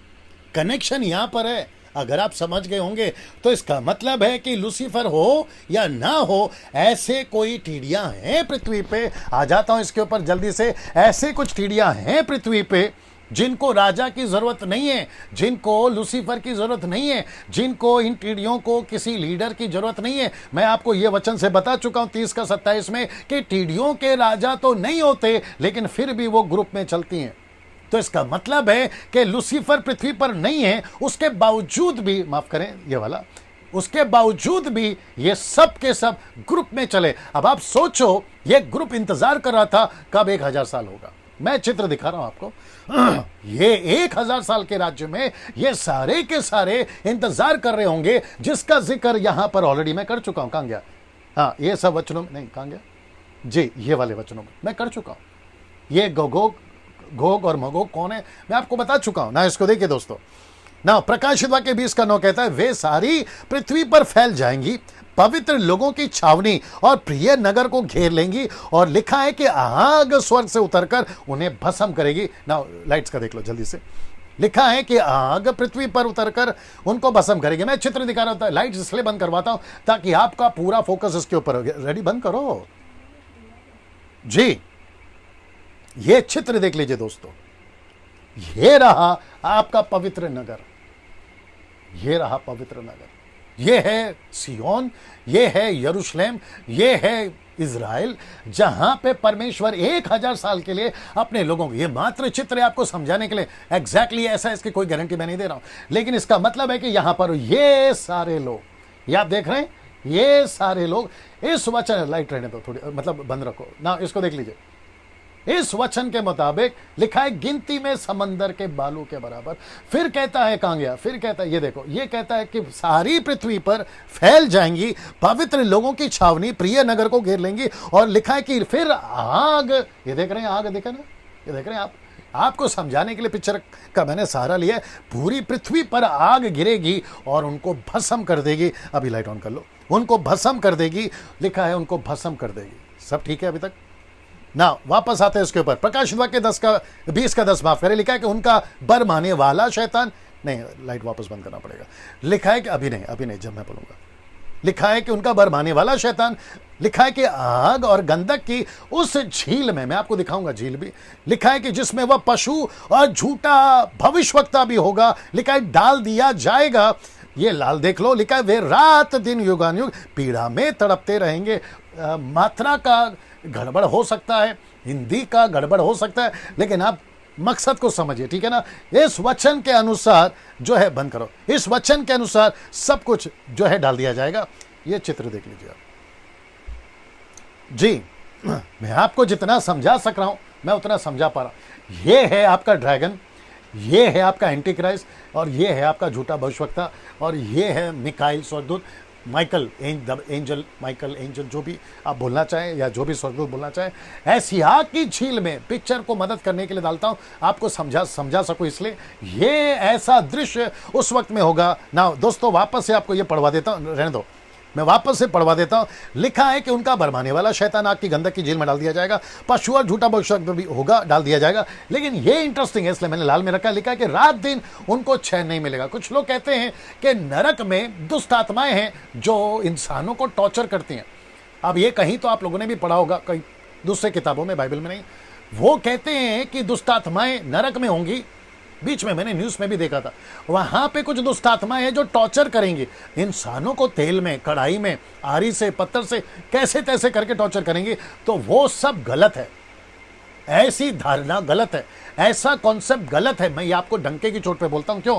लिखा है कि देखो ये सबके सब खुद ही जल रहे होंगे। ये देखो ना, लिखा ना तड़पते रहेंगे। जब ये खुद ही तड़प रहे हैं तो आग में क्या डालेंगे किसी को? तो इसका मतलब है दुष्ट आत्मा तड़पेगी, लूसीफर तड़पेगा, एंटी क्राइस्ट तड़पेगा, झूठा भविष्यवक्ता तड़पेगा, ये सब के सब, और जितने इनके फॉलोवर्स हैं वो भी तड़पेंगे। अब अगला जो पार्ट है ना इसी का, जिसको मैंने कहा था कि आज देखना बहुत जरूरी है, मैं उसको कनेक्ट करूंगा। इनके फॉलोवर्स का क्या होगा? जिसको लूसीफर ने उल्लू बनाया, जिसको लूसीफर ने धोखा दिया है। प्रकाशित वाक्य उसका 12 का 9 में पूरी दुनिया को जिसने फंसा दिया है ना, वो लूसीफर के पीछे चलने वाले वो सभी इंसान, मैं किसी धर्म का नाम नहीं लूंगा यहां पर, वो सभी इंसान जो इसको फॉलो कर रहे थे वो सब नरक में होंगे। नाउ ये चित्र देख लीजिए दोस्तों जी, ये चित्र देख लीजिए। मैं आपको बताता हूं क्यों, पहला ये देख लो आप। अब ये वचन, ये शब्द पढ़ लीजिए। लिखा है श्वेत सिंहासन, इंग्लिश में लिखा है ग्रेट व्हाइट थ्रोन, सिंहासन, थ्रोन, ग्रेट व्हाइट थ्रोन, सफेद सिंहासन। ये चित्र देख लीजिए, आप जितना देख पा रहे होंगे देख लीजिए। ये है सिंहासन, इसके ऊपर कोई बैठा है, यहां पर मनुष्य है, यहाँ की झील है, यहां पे वो फॉलन एंजल्स हैं या दुष्ट आत्माएं हैं, लेकिन ये सब स्वर्गदूत हैं। अगर आपको वहां दिख रहा होगा, दीज आर द एंजल्स। और आपको पता है सफेद सिंहासन क्यों? मैं आपको कनेक्ट करूंगा इस सफेद सिंहासन से। ऐसा नहीं लिखा है कि सोने का सिंहासन, ऐसा नहीं लिखा है कि पीतल का सिंहासन, ऐसा लिखा है सफेद सिंहासन। इसका मतलब क्या, एक ही सिंहासन होगा, और यह बताता है न्याय का सिंहासन, द थ्रोन ऑफ जजमेंट। मैं रिपीट कर दूं, द थ्रोन ऑफ जजमेंट। यह सिंहासन सफेद क्यों? क्योंकि ऐसे सिंहासन पे कुछ चीजें होंगी, आपके बीच में रखने जा रहा हूं जी। ऑन कर लीजिए जी। प्रकाशित वाक्य उसका 20 का 11 लिखता है, फिर मैंने देखो लिखा है ना, एक बड़ा श्वेत सिंहासन, उसको जो उस पर बैठा हुआ है देखा, जिसके सामने से पृथ्वी और आकाश, ऐसा लिखा है, भाग गए। तो इसका मतलब है कि उस वक्त में इस सिंहासन के सामने पूरी पृथ्वी पर, पूरे यूनिवर्स में, सब कुछ पर आपको ये जो पृथ्वी है ना ये नहीं दिखेगी, ये जो आकाश है ना ये नहीं दिखेगा, आपकी जितनी गैलेक्सी है ना ये नहीं दिखेगी, आपके मिलियंस बिलियंस ट्रिलियंस ये जितने भी स्टार्स है ना ये नहीं दिखेगा, ना सूरज दिखेगा ना चांद दिखेगा। फिर किसको उठकर करोगे सूर्य प्रणाम, और किसको देखकर तुम खोलोगे अपना अपना जो भी खोलते हो, चांद को देखकर। आप समझ रहे हो? ऐसा कोई वास्तुशास्त्र, ऐसा कोई तंत्र मंत्र, ऐसा कोई जादू जिसकी सहारा तुम आज लेते हो ऊपर के गैलेक्सियों से, वो सब चला जाएगा। ये देख लीजिए ना, सब कुछ चला जाएगा, आकाश भाग जाएगा, पृथ्वी भाग जाएगी, समंदर भाग जाएगा। लिखा है बड़ा, ये देख रहे हैं, बड़ा, ये देख रहे हैं, बड़ा सिंहासन, बड़ा सिंहासन। बड़ा क्यों? इतनी पॉपुलेशन है ना सर, तो सबका तो न्याय करना ही पड़ेगा। मेरे साथ है, आपको पता है 1 घंटे से बात कर रहा हूं, इसलिए इस चैप्टर को मुझे लगा कि मैं ऐसे निपटा दूंगा, लेकिन नहीं हो पाया सर, मेरी गलती। आपको मैंने कल कहा था कि आज संडे को मैं समाप्त करूंगा, लेकिन मैं नहीं कर पा रहा हूं क्योंकि ये चैप्टर में इतना मसाला है, आपको खुद को एहसास हो गया होगा, और वो भी 1 घंटा कम है। मैं तो बहुत कुछ जंप किया हूं, बहुत कुछ नहीं बता पाया हूं, ये भी आप समझिए। लेकिन वादा करता हूं कि सर जैसे जैसे मुझे वक्त मिलता रहेगा, एक एक टॉपिक पर, एक एक सब्जेक्ट के ऊपर मैं आपको डिटेल में यूट्यूब के लिए वीडियो बनाऊंगा, ये तो पक्का है। चलिए दोस्तों, ये आपको समझ में आ गया अभी तक जी। अब बात करते हैं प्रकाशित वाक्य 20 का 12 से 15 जी। यहां पुस्तक और पुस्तकों का जिक्र है, पहले यह बता देता हूं। फिर लिखा मरे हुओं का न्याय, और पृथ्वी, समंदर और मृत्यु उसका भी न्याय, और साथ ही साथ इटरनल हेल, मैं रिपीट करता हूं, अनंत काल का नरक, इटरनल हेल, उसका जिक्र है। आइए पहले वचन पढ़ते हैं इंग्लिश में। The book of Revelation chapter 20 verse 12 to 15। फिर मैंने छोटे बड़े सब मरे हुओं को सिंहासन के सामने खड़े हुए देखा, और पुस्तकें खोली गई, और फिर एक और पुस्तक खोली गई, अर्थात जीवन की पुस्तक, और जैसा उन पुस्तकों में लिखा हुआ था वैसे ही उनके कामों के अनुसार मरे हुओं का न्याय किया गया।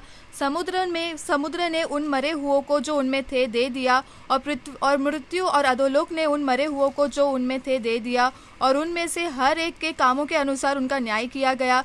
मृत्यु और अधोलोक आग की झील में डाले गए, और यह आग की झील दूसरी मृत्यु है, और जिस किसी का नाम जीवन की पुस्तक में लिखा हुआ न मिला वह आग की झील में डाला गया। आपने सुना दोस्तों, इस वचन के मुताबिक ये सब के सब आग की झील में डाले गए। कौन कौन? जिसका नाम जीवन की पुस्तक में नहीं है, उन सब का हिसाब लिया गया। ये पोस्ट के मुताबिक जो मैं आपको दिखा चुका हूं, ये पोस्ट के मुताबिक। ना वापस आते हैं इसके एक एक चीज के ऊपर, ठीक है ना। ना ये चित्र देख लीजिए दोस्तों, ये चित्र देख लीजिए, ये चित्र देख लीजिए। अब कुछ इमेजेस मैंने रखे हैं ताकि मैं आपको एक्सप्लेन कर सकूं। ये चित्र देख लीजिए। अगर आपको यहां पे कुछ कुछ दिख रहा होगा, आपको यहाँ पे जवान दिख रहे हैं, बुढ़े दिख रहे हैं, बियर बार दिख रहा है, बार गर्ल्स दिख रही हैं, आपको स्पोर्ट्स लोग दिख रहे हैं, बिजनेसमैन दिख रहे हैं, आपको ये सब दिख रहे हैं। इसका मतलब है इसमें कुछ बॉलीवुड एक्टर भी होंगे, हॉलीवुड एक्टर होंगे, इसमें कुछ नेता होंगे, कुछ अभिनेता होंगे, इसमें Tata type, Ambani type, Birla type के लोग होंगे, इसमें किंग्स होंगे, लंदन के प्रिंस टाइप के लोग होंगे, इसमें अफ्रीकन के किंग्स होंगे, जापानीज कंट्रीज के किंग्स होंगे, वो सारे मंत्री, प्रेसिडेंट, वो सारे लोग होंगे। और फिर बीच में हमारा सफेद सिंहासन पर बैठा यीशु इनका न्याय करेगा, इनका न्याय करेगा। और आपको पता है दोस्तों, आप जिसको आज बॉलीवुड का एक्टर मान के अपने उसकी फोटो पर्स पे रखते हो ना, आज की घटना तो आप जानते हैं, बेचारा मर गया एक आदमी आत्महत्या करके। ये है परिस्थिति। डिप्रेशन का शिकार, ड्रग्स का शिकार, नशे के आदि संसार में कौन फंसा रहा है? शैतान। मैं और बहुत कुछ बोल सकता इन लोगों के बारे में, लेकिन मैं इतना कहूंगा कि आप सभी को अपने मसीह होने पे घमंड होना चाहिए कि आप शुक्र मनाइए, आपकी वक्त रहते आंख खुल गई, आपके पाप माफ हो गए, आपको बचा लिया गया। पौलुस कहता है, क्षमा करें, रोमी किताब में रेफरेंस याद नहीं आ रहा है, वो कह रहा है कि धन्य है वो पुरुष जिस पर दंड की आज्ञा नहीं है। धन्य है वो पुरुष। मैं खुद को गर्व फील करता हूं, मैं टाटा अंबानी का बेटा नहीं हूं। आप लोगों ने देखा होगा अभी मेरा घर का एसी कम से कम 3 महीने से ठीक से नहीं चल रहा है। आपने देखा होगा कि मुझे स्वेट हो रहा है, पसीना आ रहा है और मैं टिश्यू से लेकर अपने आप को ठीक करने की कोशिश कर रहा हूं। ये सारी चीजें है ना, हम आपके बीच में हैं। मैं ये बताकर साबित नहीं कर रहा हूं कि मुझ पर आप दया टाइप कुछ करें, जी नहीं, लेकिन मैं बता रहा हूं मैं टाटा अंबानी का बेटा नहीं हूं, मुझे उसका दुख नहीं है। मेरे पास में बंगला या विला नहीं है, जो कुछ है प्रभु का उसका धन्यवाद, लेकिन मुझे उसकी आशा नहीं है। मेरे पास में BMW ऑडी कार नहीं है, उसका भी टेंशन नहीं है, लेकिन मेरे पास में अनंत काल के जीवन की पुस्तक में नाम है।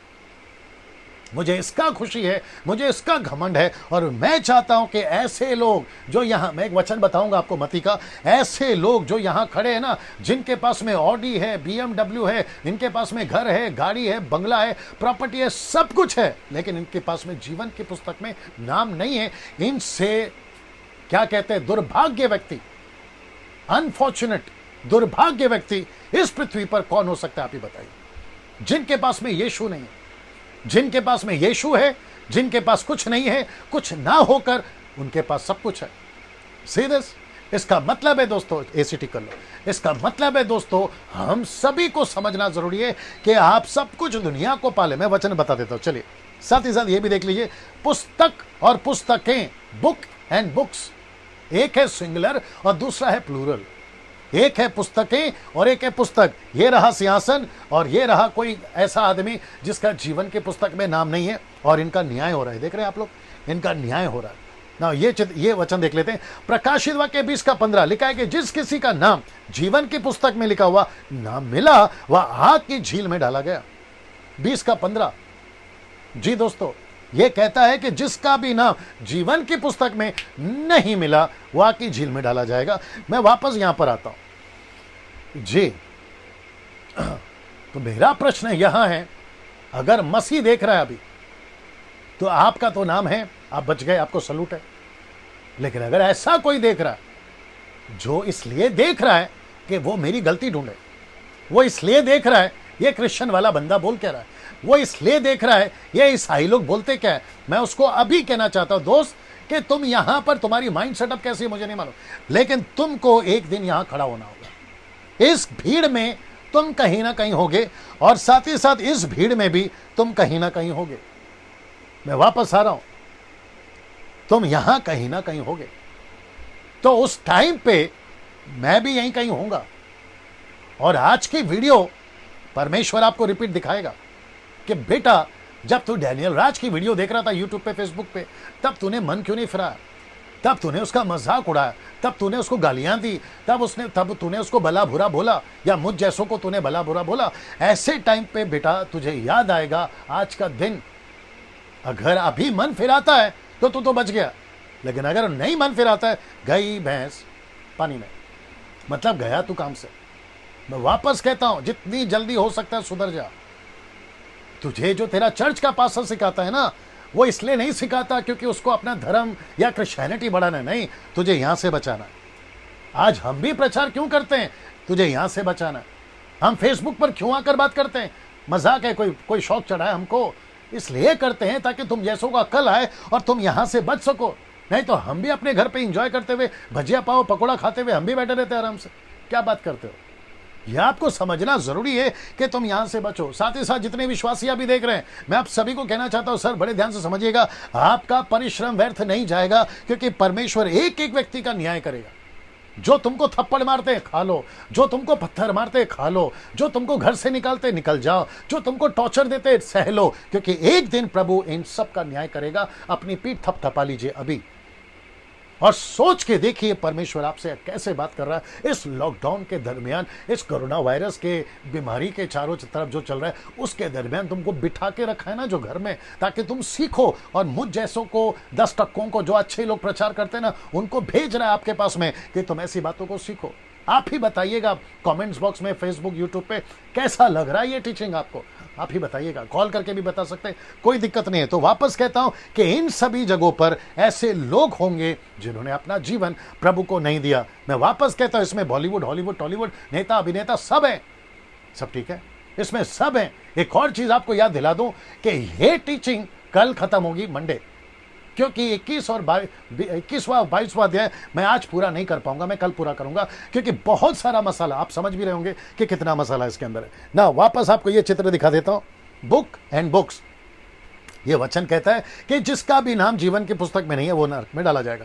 अब यहां 2 ग्रुप है दोस्तों, मैं आपको बता देता हूं, यहां 2 ग्रुप है। पहला ग्रुप बता देता हूं, एक है राइट वाला ग्रुप, दूसरा है लेफ्ट वाला। अब आप बोलोगे राइट लेफ्ट का क्या चक्कर है, मैं बताता हूं आपको ना। ये चित्र देख लीजिए अभी जी, ये है लेफ्ट ग्रुप, ये है राइट ग्रुप। एक है पुस्तक, एक है पुस्तकें।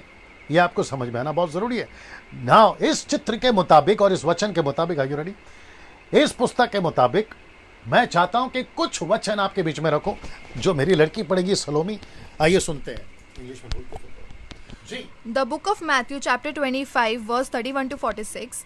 जब मनुष्य का पुत्र अपनी महिमा में आएगा और सब स्वर्गदूत उसके साथ आएंगे, तो वह अपनी महिमा के सिंहासन पर विराजमान होगा और सब जातियां उसके सामने इकट्ठा की जाएगी। और जैसे चरवाहा भेड़ों को बकरियों से अलग कर देता है, वैसे ही वह उन्हें एक दूसरे से अलग करेगा। वह भेड़ों को अपनी दाहिनी ओर और बकरियों को बाईं ओर खड़ा करेगा। बस ना दोस्तों, क्योंकि इतना लंबा चैप्टर नहीं पढ़ पाऊंगा, वक्त को भी ध्यान में रखना होता है, बहुत कुछ बोलना होता है। दाईं और बाईं, लेफ्ट और राइट का चक्कर है। और लिखा है कि लेफ्ट में जो है बकरियों को और राइट में भेड़ों को। आप समझ गए होंगे, गोट्स एंड शीप्स, आप समझ गए होंगे ना। मैं वापस आता हूं इसके ऊपर में। ऐसा, बड़े ध्यान से सुनिए, ऐसा इसलिए बता रहा हूं कि जब न्याय होगा ना व्हाइट थ्रोन पर, सफेद सिंहासन पर, तो ऐसे 2 ग्रुप अलग अलग दिखेंगे आप। और अभी जो मुझे देख रहे हैं या सुन रहे हैं, आप लोग अभी से तय करो कि आपको कौन से ग्रुप में खड़े रहना, राइट में या लेफ्ट में। अगर आप मुझे पूछोगे कि डैनियल भाई कौन सा ग्रुप सही है, कौन सा लाइन सही है, मैं आपको अभी बोल देता हूं बिना हिचकिचाए, राइट वाले पे खड़े हो जाओ, राइट वाले पे। क्योंकि वो लाइन आपको सीधा यीशु के पास पहुंचाएगी, लेफ्ट की लाइन सीधा नरक पहुंचाएगी, जहां ऑलरेडी 3 कैरेक्टर्स हैं। एक है लूसीफर, दूसरा एंटीक्राइस्ट, तीसरा है फॉल्स प्रॉफिट। ना दोस्तों, ये आपको समझ में आ गया। आइए पहले बात करते हैं लेफ्ट ग्रुप की। ये लेफ्ट ग्रुप में कौन कौन है, आइए बात करते हैं। मत्ती की किताब उसका 16 का 26, माफ करिए, मैंने जो कहा था ना कि पूरी दुनिया को पा लिया, इसमें सब है। हॉलीवुड, बॉलीवुड, टाटा अंबानी टाइप के, बिरला टाइप के, लंदन के प्रिंस के टाइप के, सब है उसमें। लिखा है, देखो क्या लिखा है, यदि मनुष्य सारे जगत को प्राप्त करे, अपने प्राण की हानि उठाए, तो उसे क्या लाभ? या मनुष्य अपने प्राण के बदले में क्या देगा? कौन सा दिन? इस दिन। मैं आपको अभी इस वचन के वसीले से बता दूं, आपका डॉलर, आपका यूरो और आपका अरब कंट्री का पैसा, क्या कहते हैं मुझे नहीं मालूम, और दिनार या जो भी, आपका सोना, आपका चांदी और आपके हेलीकॉप्टर्स और आपके जेट्स और आपके प्लेन्स काम नहीं आएंगे। आपका बंगला और आपका विला और आपकी हजारों एकड़ की प्रॉपर्टी आपको काम नहीं आएगी। आप हीरो हो, आप अमिताभ बच्चन टाइप हो, आप एक्टर हो, आप ऋतिक हो, सलमान हो, शाहरुख हो, आपको वो नाम इस दिन नहीं बचाएगी। आपने पृथ्वी पे कितना पैसा कमाया, ये आपको नहीं बचाएगा, यहां पे नहीं बचाएगा, नहीं बचाएगा मेरे दोस्त, नहीं बचाएगा। ऐसा प्रचार मैं चाहता हूं कि बिजनेस वर्ल्ड में कोई लेके जाए। ऐसा प्रचार मैं चाहता हूं, ऐसा प्रचार मैं चाहता हूं कि हॉलीवुड, बॉलीवुड में कोई लेके जाए जो वहां से प्रभु को जाना है। अब उसमें से बहुत सारे लोग जाने हैं, दुख की बात यह है, कुछ लोग हैं, नाम नहीं लूंगा, अपने मुंबई से भी कुछ लोग हैं जो वहां जाके, वहां थे, अब बदल गए, प्रभु में आ गए, घोषणा तो यही करते हैं, लेकिन उनके प्रचार में नहीं दिखता ये, ना ही उनका जीवन दिखता है। जिसको कहते हैं पूरी तरह से बदल जाना, वो नहीं दिखा उनके अंदर। अब वो क्या प्रचार कर रहे होंगे मुझे नहीं मालूम। और कभी कभी तो ऐसा लगता है कि कुछ हमारे मसीह लोग उनकी वीडियो को उठाकर जब फेसबुक पे डालते हैं ना कि अरे ये ब्रदर को देखो कितना अच्छा बोल रहा है, तो मेरे को गुस्सा आता है उन लोगों के ऊपर। आपको पता है क्यों ऐसा लगता है कि ये लोग यीशु के ऊपर मेहरबानी कर रहे हैं? भाई नहीं चाहिए किसी हॉलीवुड और बॉलीवुड का किसी प्रकार का प्रोमो वीडियो यीशु की तारीफ करने के लिए। यीशु तारीफ का मोहताज नहीं है, यीशु अपने सुसमाचार का मोहताज नहीं है। यह आपको समझना बहुत जरूरी है। कुछ लोग शायद अभी सोच भी रहे होंगे, डैनियल भाई जो जैसा करना है करने दो, चलने दो। मैं वापस कहता हूं जो कल बोला था, यह आपका नहीं बाप का चक्कर है। आपका होता तो चुप हो जाता, बाप का इसलिए बोल रहा हूं। यह आपको समझाना बहुत जरूरी है ना। मेरी मजबूरी है कि दिमाग में बहुत कुछ आ रहा है, मैं नहीं बोल पा रहा हूं। ऐसा दिन कहता है, उस दिन आपको ये जो दृश्य देख रहे हैं ना वचन का, आपको कोई चीज पृथ्वी पर नहीं बचा पाएगी। उस दिन अगर आप यीशु को कहोगे ना, प्रभु मेरा कांटेक्ट पीएम से है, सीएम से है, कमिश्नर से है, यीशु बोलेगा बेटा वो खुद भी लाइन में खड़ा है लेफ्ट वाली। क्या बात करते हो यार। अगर तुम कहोगे मेरे पास में लाखों रुपए हैं, मैं वो दे देता हूं, मेरा जीवन की पुस्तक में नाम एंट्री कर दो, मैं वापस कहता हूं वो तेरा लाख रुपए कचरे के समान होगा, कचरे के समान। जैसे मोदी साहब ने कहा था ना 1000 का और 500 का नोट आज रात के 12 के बाद में कचरा हो जाएगा, वैसा यीशु मसीह एक दिन ये सारी चीजों को कचरा बना देगा। जिसके पीछे तुम आज मर्डर कर रहे हो, जिसके पीछे तुम बाप को घर से निकाल रहे हो, जिसके पीछे तुम रिश्ता तोड़ रहे हो, उस पैसे को कचरा कर देगा प्रभु। इसलिए तो लिखा है ना, पूरी दुनिया को हासिल किया लेकिन खुद की जान को बचा। तुमसे बड़ा क्या कहते हैं मूर्ख और क्या बोलते हैं उसको अनफॉर्चुनेट व्यक्ति पृथ्वी पे कोई नहीं होगा। बदनसीब जिसको बोल सकते हैं आप जो नाम दे सके दीजिए।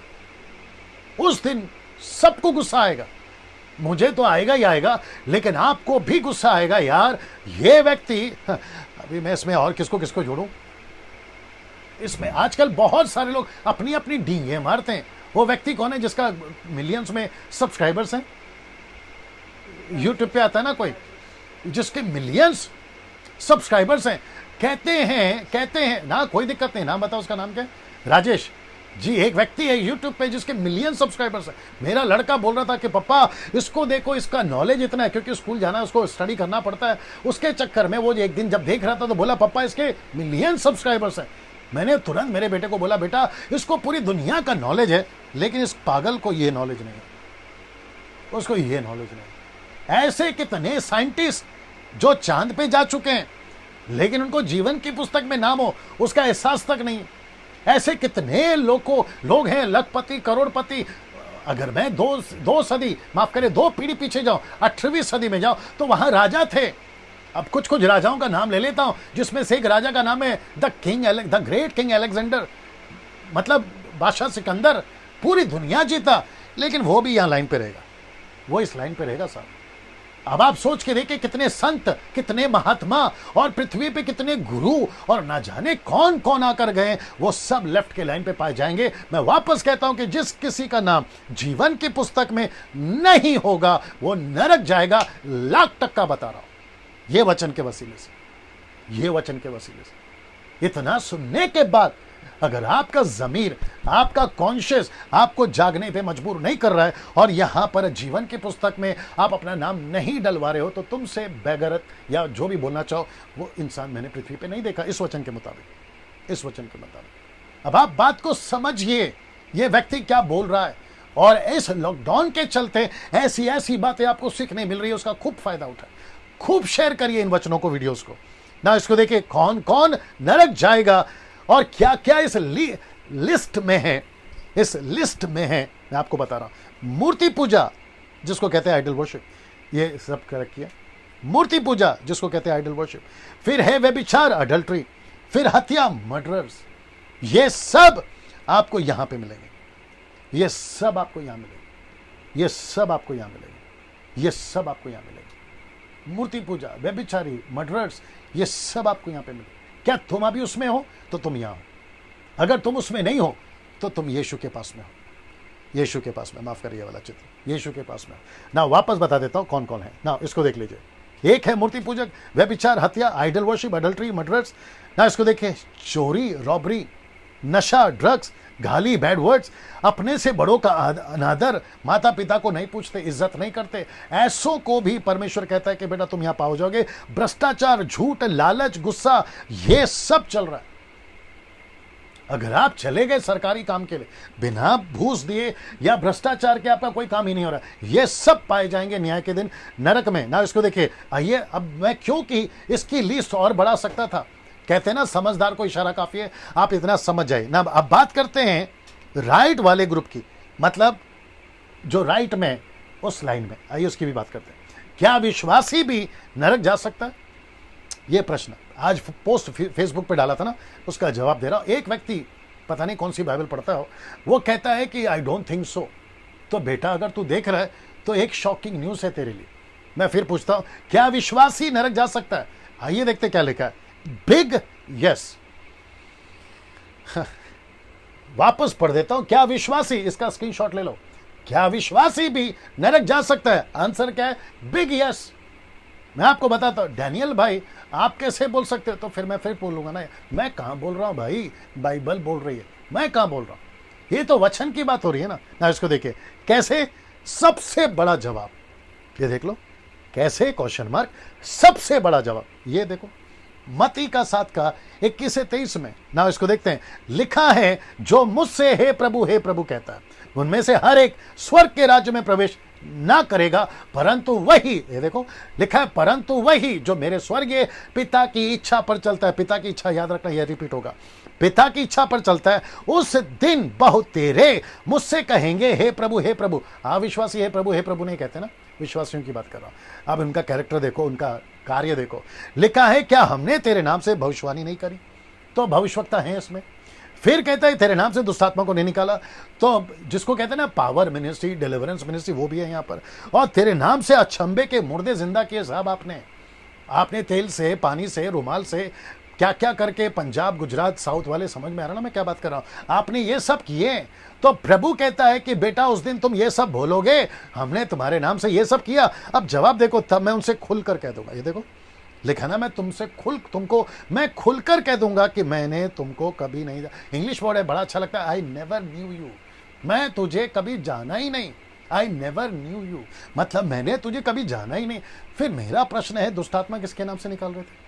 जब यीशु तुमको जानता ही नहीं है तो तुमने दुष्टात्मा किसके नाम से निकाला? मैं वही तो बता रहा हूं, चमत्कार के पीछे पागल मत होइए, तेल पानी के पीछे पागल मत होइए। यीशु और यीशु का नाम काफी है, और तुम खुद प्रार्थना कर सकते हो, दूसरों से क्यों प्रार्थना करवाते हो? इसकी वीडियो कितनी बना चुका हूं, ये बात को समझना होगा। तो यीशु कहता है, उस दिन मैं खुलकर कह दूंगा, तुम्हें नहीं पहचानता। ये शब्द देखिए, लिखा है, हे कुकर्म करने वालों, मेरे पास से चले जाओ। तो इसका मतलब ये जो प्रश्न मैंने पूछा था अभी, क्या विश्वासी नरक जा सकते हैं? तो सबसे पहला तो ये देख लो, बिग यस जा सकते। वचन का सहारा कहां से दिया मैंने आपको? ये वाला। फिर दूसरा सहारा कहां से दिया? ये वाला। तो इसका मतलब है ये वचन किसके लिए साहब? ऑफकोर्स विश्वासियों के लिए ना, ऑफकोर्स उन पास्टरों के लिए ना, जिसमें मेरी भी गिनती आती है, उन बाइबल टीचरों के लिए, उन सभी के लिए ना, जिसमें लिखा है कि ऐसे लोग मेरे स्वर्ग के राज्य में अधिकारी नहीं होंगे। I never knew you. ऐसा क्यों? उसका कारण बताता हूं, ये याद रखना, इच्छा। आइए इसके ऊपर आते हैं, understanding the context. Excuse me, लिखा है अंडरस्टैंडिंग द कॉन्टेक्स्ट। कौन सा कॉन्टेक्स्ट? ठीक है ना सर, कौन सा कॉन्टेक्स्ट की बात कर रहा हूं मैं बताता हूं। इसका अगला अध्याय कौन सा? 20 का चल रहा है ना अभी, कल बताऊंगा 21 वाला। तो 21वें में एक ऐसा वचन आ गया जो कि कहता है 7 और 8 में, 21 का 7 और 8 में ना। आइए सुनते हैं, कहता है, लिखा है, जो जय पाए। तो किससे बात हो रही है पता है? ये जो चैप्टर है ना, ये बात हो रही है जो पृथ्वी पे नया यरूशलेम आएगा ना, उसकी ये बात हो रही है यीशु के कलीसिया की। इसलिए मैंने ऊपर डाल दिया अंडरस्टैंड द कॉन्टेक्स्ट। मैं वापस कह रहा हूं, जो जय पाए, मतलब विश्वासियों से बात कर रहा है यीशु, जो जय पाए वह इन वस्तुओं का वारिस होगा। मतलब जिसने जय पाई, जितनी बातें मैंने करी, जिसने जय पाई वो इस वस्तु का वारिस होगा। और लिखता है कि और मैं उसका परमेश्वर होऊंगा और वो मेरा पुत्र होगा। यहां पर ये बात यहां तक चली गई। अब जरा देखो यहां क्या लिखा है, पर डरपोकों, ये डरपोक कौन है पता है? जिनको भूत बंगले से डर लगता है वो नहीं, जिनको रात को कब्रिस्तान जाने से डर लगता है वो नहीं। ये डरपोक, जिसको इंग्लिश में लिखा है कावर्ड्स, ये डरपोक कौन है पता है? जो सुसमाचार से डरे, जो पिता की इच्छा को पूरा करने से डरे, जिनको सुसमाचार से डर लगता है, जो कहते हैं कि मैं अपने बॉस को कैसे बोलूं, मुझे नौकरी से निकाल देगा, मैं अपने घर पे कैसे बोलूं, मेरे बगावत हो जाएगी, मैं अपने रिश्तेदारों को कैसे बोलूं, मुझे समाज से निकाल दिया जाएगा। ऐसे डरपोकों को प्रभु कहता है कि बेटा तू नहीं पाया जाएगा स्वर्ग में। हाँ। जिनको डर है ना सुसमाचार प्रचार का, यीशु साफ कहता है, इस पृथ्वी पर मेरा इनकार करोगे मैं तुम्हारा इनकार करूं, अगर इस पृथ्वी पर मुझे स्वीकार करोगे मैं तुम्हारा स्वीकार करूं। ये बात है वो। मैं आपको बताऊं, एक और चीज ऐड कर देता हूं, वक्त का ध्यान रखूंगा मैं। इस पृथ्वी पे सुसमाचार आज जो 3-4% है ना, इसकी तादाद 90% होती आज। पास्टर्स आप लोग भी सुनो, बाइबल टीचर्स आप लोग भी सुनो, अगर इनकी तादाद आज जो 3% है 90% होती, तो उसका सबसे बड़ा कारण यह होता कि अगर वो डरपोक ना होती। आज 3% इसलिए है क्योंकि डरपोक है। तो लिखा है डरपोक, फिर लिखा है अविश्वासीपन, जिसको कहते हैं बैकस्लाइड हो जाना, प्रभु पे भरोसा नहीं रखना, अविश्वासीपन। फिर लिखा है घिनौने। आप पता है मैं इसके ऊपर प्रचार कर चुका हूं। हत्यारों, व्यभिचारियों, टोना, मूर्ति पूजकों, सब झूठ का भाग इस झील में मिलेगा। ये सब क्रिश्चियंस हैं, इसमें पास्टर्स भी हैं, इसमें वर्शिपर्स भी हैं, इसमें हम जैसे प्रीचर्स भी हैं, टीचर्स भी हैं। ये सब के सब ऐसे गलत काम करने वाले। कहता है आग की झील में मिलेगा जो आग और गंधक सी जलती रहेगी, और ये दूसरी मृत्यु है। ये सब यहां पाए जाएंगे। अब आप सोचो, बाइबल देना, अब आप सोचिए, एक वक्त था, वहां सब ठीक है, एक वक्त था कि जब तुम्हारे हाथ में बाइबल नहीं थी ना, तुम्हारे हाथ में दारू की बोतल थी, तो आपको किसी ने सुसमाचार सुनाया, आपने दारू की बोतल छोड़ दी, सिगरेट छोड़ दी, तंबाकू गुटखा छोड़ दिया, और आपको यह बाइबल अच्छी लगी। लेकिन इसको पकड़ के अगर अच्छा जीवन नहीं जिया, इसको रखकर अगर तुम नरक जाओगे, तो फिर वो दारू का बोतल वाला बेहतर है ना तुम्हारे से। वो जो दारू पी पी के नरक गया और तुम बाइबल पकड़ पकड़ के नरक गए, तो वो तो बेहतर है ना। मैंने बीच में कहा था, अगर या तो प्रभु में आओ तो पूरा आओ, अगर पूरा नहीं आना है तो पूरा संसारिक हो जाओ, या तो इस तरफ या तो उस तरफ। और यही प्रचार यीशु ने भी करा, या तो ठंडे या तो गर्म, गुनगुने क्यों। और ऐसों को तो प्रभु कहता है, विश्वासियों को, मैं तुमको अपने मुंह से थूकने पर हूं। Can you believe this all scriptures? मैं तुमको अपने मुंह से थूकने पर हूं। मैं आप सभी को कहना चाहता हूं, मेरा प्रचार सुनते वक्त में अगर आपको जरा सी भी शर्म बची है, आप इन सभी हरकतों से बाहर निकलोगे। आप इन सभी हरकतों से बाहर निकलोगे। कम से कम आपको मेरी आज की डांट आपको अगर स्वर्ग पहुंचाती है ना, मैं अपने आप को ऐसा 50 बार आपको डांटने के लिए तैयार हूं।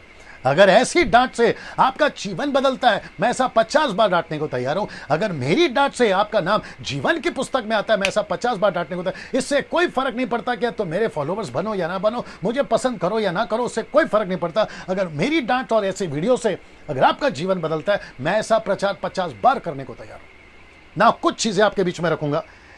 एक ऐसा सेवक, यही फिगर अभी भी चल रहा है, ओके, एक ऐसा सेवक नरक में क्यों? पिता की इच्छा पूरी नहीं की। एक ऐसा सेवक, ये लोग सब नरक में क्यों? पिता की इच्छा पूरी नहीं की। और किसके समान जीवन जिया? एली के बच्चों के समान। ये देखो, एली के बच्चों के समान जीवन बिताया गया, जिसमें पाप में। एली के बच्चे क्या थे आपको पता है? पहले समय दूसरा अध्याय, पहला अध्याय दूसरा अध्याय, वहां पे जिक्र है इन सबका। ये बच्चे नहीं, लुच्चे थे, जो परमेश्वर के मांस को या चर्बी को गलत तरीके से खाते थे। और ऐसी हरकतें आज भी है पृथ्वी पर। अब इनका क्या करें, मैं बताता हूं क्या क्या है।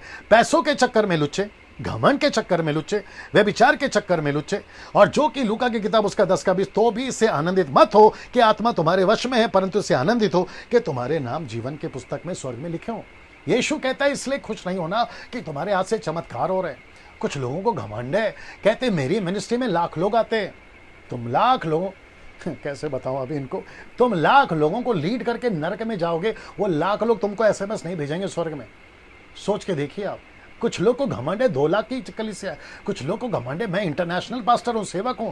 परमेश्वर कहता है कि बेटा जीवन की पुस्तक में नाम लिखा ले, तेरे लिए वो काफी है।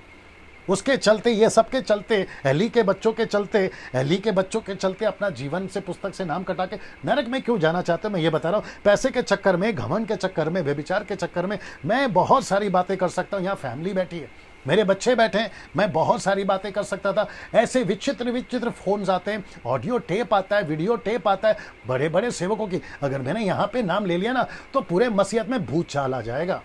ऐसे रिकॉर्ड है मेरे पास, भूत चाल आ जाएगा। तो जिसको तुम सल्यूट करते हो ना अपना बड़ा सो कॉल्ड मानकर, थोड़ा सावधान रहना। यीशु को फॉलो करो, यीशु से बेहतर मॉडल कोई नहीं है। इस बात को समझिए ना। इसको देखिए, आपको पढ़ना होगा इब्रानियों की किताब उसका 10 का 26 से 31 में, यहीं पे पढ़ लीजिए। The book of Hebrew chapter 10 verse 26 to 31। मेरे साथ में बने रहे। मैं कम से कम 1 घंटा 25 मिनट से बात कर रहा हूं, और मैं जानता हूं कि 1300 लोग अभी तक ऑनलाइन में डटे हुए हैं। ये बात साबित करती है, राइट? ये बात साबित करती है कि आप लोग सीख रहे हैं। मैं आपके लिए उसके लिए सैल्यूट करता हूं। खूब शेयर करिए, वॉच पार्टी करिए, दूसरों के पेज पे शेयर करिए, आप लोग अपने पेज से उसको चलाइए। परमेश्वर आपको आशीष देगा जी। क्योंकि सच्चाई की पहचान प्राप्त करने के बाद यदि हम जानबूझकर पाप करते रहे तो पापों के लिए फिर कोई बलिदान बाकी नहीं। हाँ, दंड का एक भयानक बाढ़ होना और आग की ज्वलन बाकी है जो विरोधी और भस्म कर देगी। जब मूसा की व्यवस्था को न मानने वाला 2 या 3 जनों की गवाही पर बिना दया के मार डाला जाता है तो सोच लो कि वह कितने और भी भारी दंड के योग्य ठहरेगा, जिसने परमेश्वर के पुत्र को पांवों से रौंदा और वाचा के लहू को जिसके द्वारा वह पवित्र ठहराया गया था अपवित्र जाना और अनुग्रह के आत्मा का अपमान किया। क्योंकि हम उसे जानते हैं जिसने कहा, पलटा लेना मेरा काम है, मैं ही बदला दूंगा। और फिर यह कि प्रभु अपने लोगों का न्याय करेगा। जीवते परमेश्वर के हाथों में पड़ना भयानक बात है, परंतु उन पिछले दिनों के स्मरण करो जिनमें तुम बस। ना दोस्तों, ये पूरा वचन आराम से घर पे बैठ के भी पढ़िएगा, लेकिन कुछ हाईलाइट पॉइंट्स मैं आपको बता देता हूं। लिखा है यदि जानबूझकर पाप करते रहिए, देखो यदि जानबूझकर पाप करते रहे, कब? सच्चाई की पहचान प्राप्त करने के बाद। तो ऐसों को, बड़े ध्यान से सुनना, तो ऐसों को क्या सेकंड चांस है? जी नहीं। कहता है पापों के लिए फिर कोई बलिदान बाकी नहीं। लिखता है कि हाँ, क्या लिखा है कि हाँ, दंड का एक भयानक बाट होना, आग का ज्वलन बाकी है जो विरोधियों को भस्म कर देगी। जबकि मूसा की व्यवस्था का नाम मानने वाले 1, 2 या 3 गवाहों के कारण उनको पत्थर से मार डाला जाता है। तो सोच लो, ये देख रहे हैं, सोच लो कि वो कितने भारी दंड के योग्य ठहरेगा जिसने परमेश्वर के पुत्र यीशु को पांव से रौंदा। जब आप लोग वर्शिपर्स, जब आप लोग गाना गाते हो ना, यीशु का लहू, तेरा लहू पाक है, पवित्र है, तो प्रभु पूछता है कि जब गाना गा ले तो लहू पाक है, तो फिर उसको अपने पैरों से रौंदते क्यों ऐसी हरकतें करके? अब सब ऐसे नहीं है, मैं वो भी जानता हूं, लेकिन 90% तो उल्टे सीधे लोग ही है ना साहब।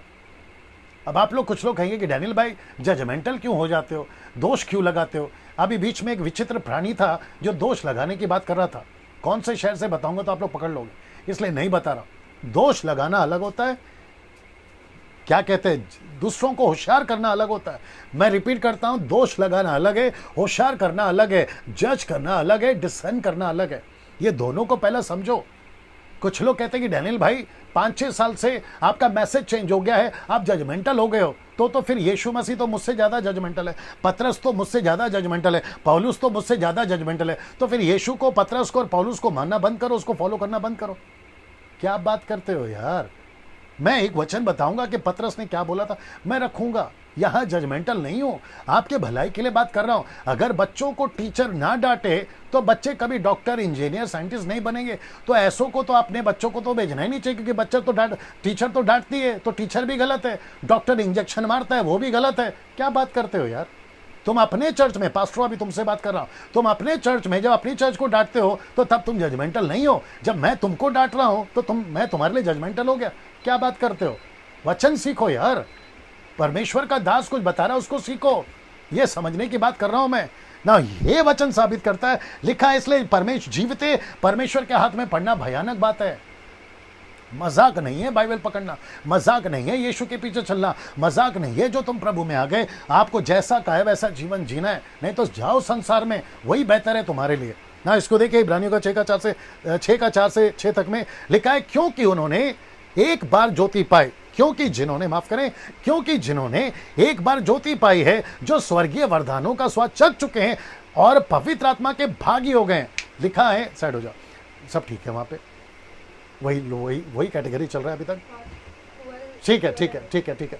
लिखता है, क्योंकि जिन्होंने एक बार ज्योति पाई है, जो स्वर्गीय वरदान का स्वाद चख चुके हैं और पवित्र आत्मा के भागी हो गए हैं, परमेश्वर के उत्तम वचन का और आने वाले युग की सामर्थ का स्वाद चख चुके हैं। लिखा है, यदि वे भटक जाए, तो ये कौन है? विश्वासी।